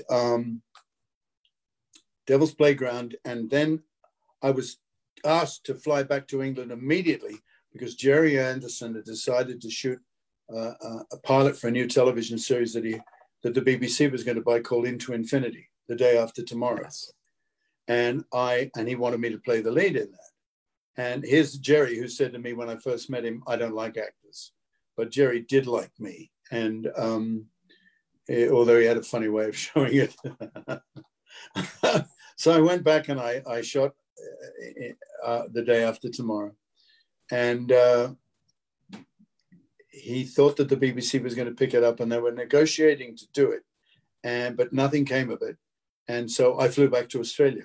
And I was back in Australia working when I got a call from somebody who said, are you going to be in Space 1999? And I said, no, it's finished, man. He said, no, they're reshooting it.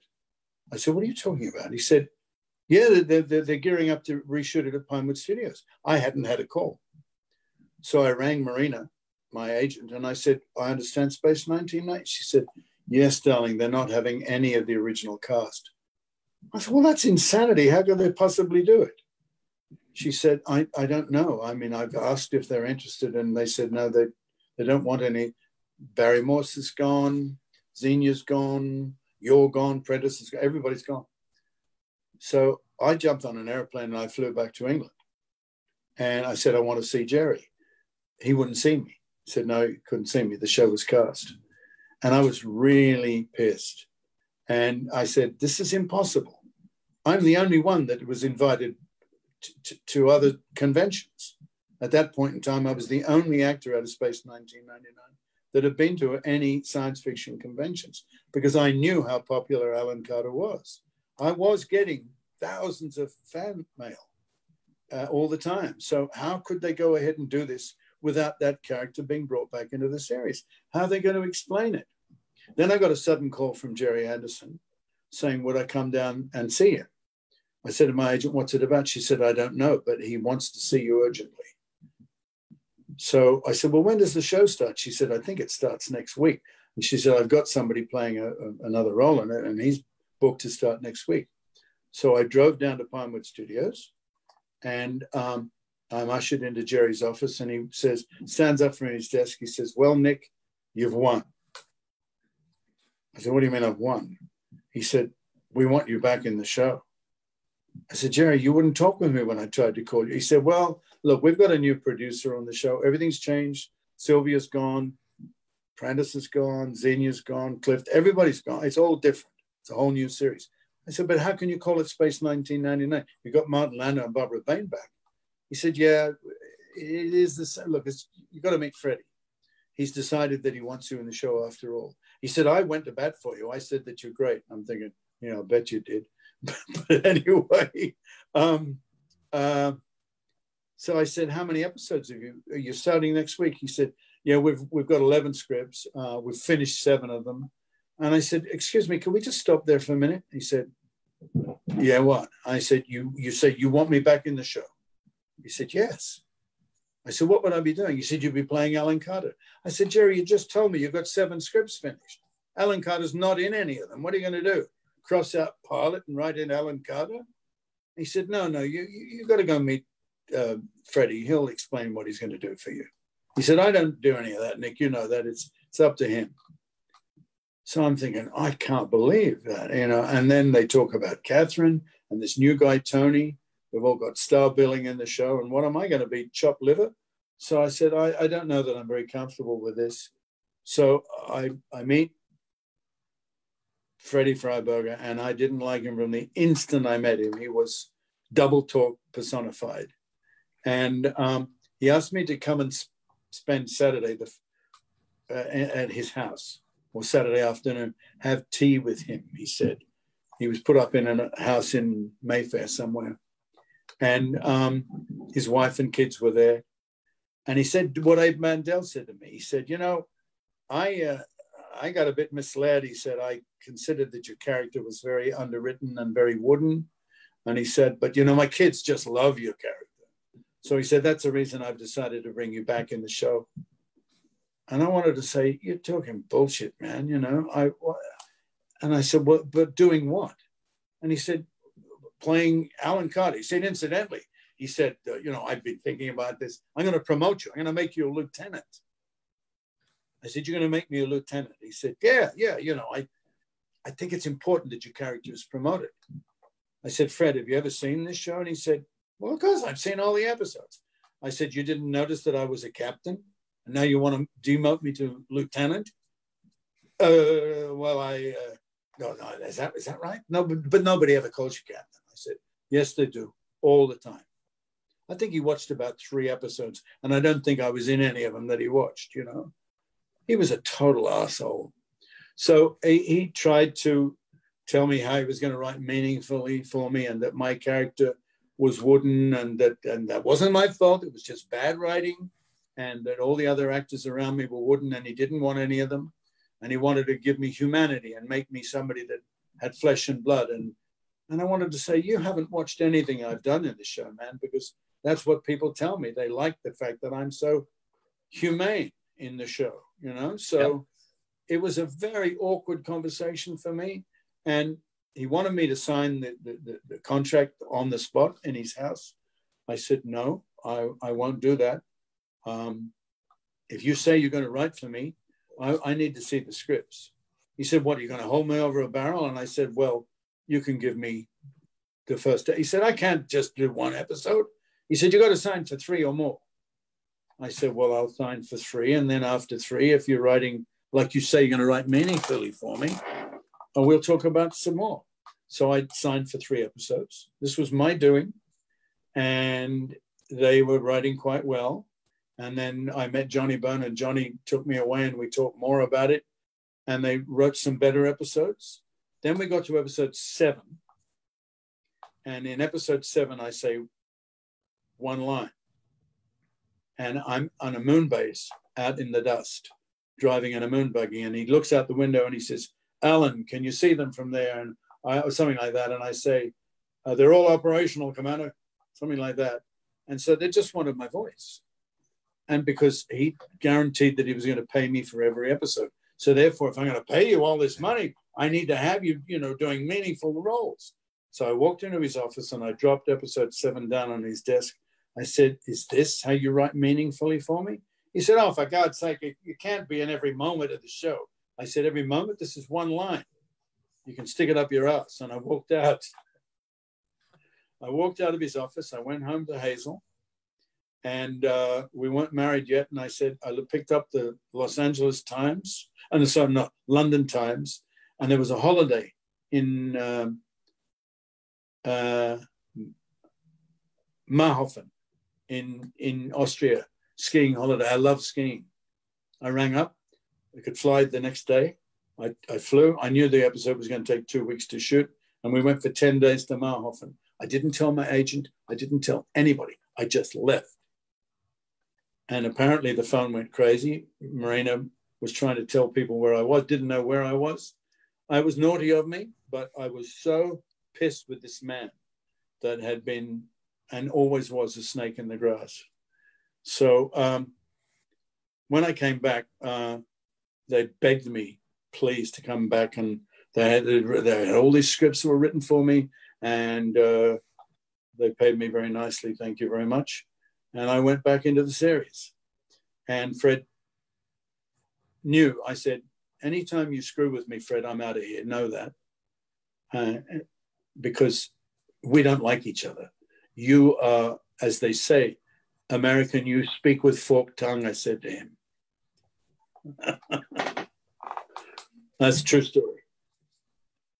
No, I totally believe it. And his kids are alive today, and they're in the industry, and they probably hate me for saying those things about their father.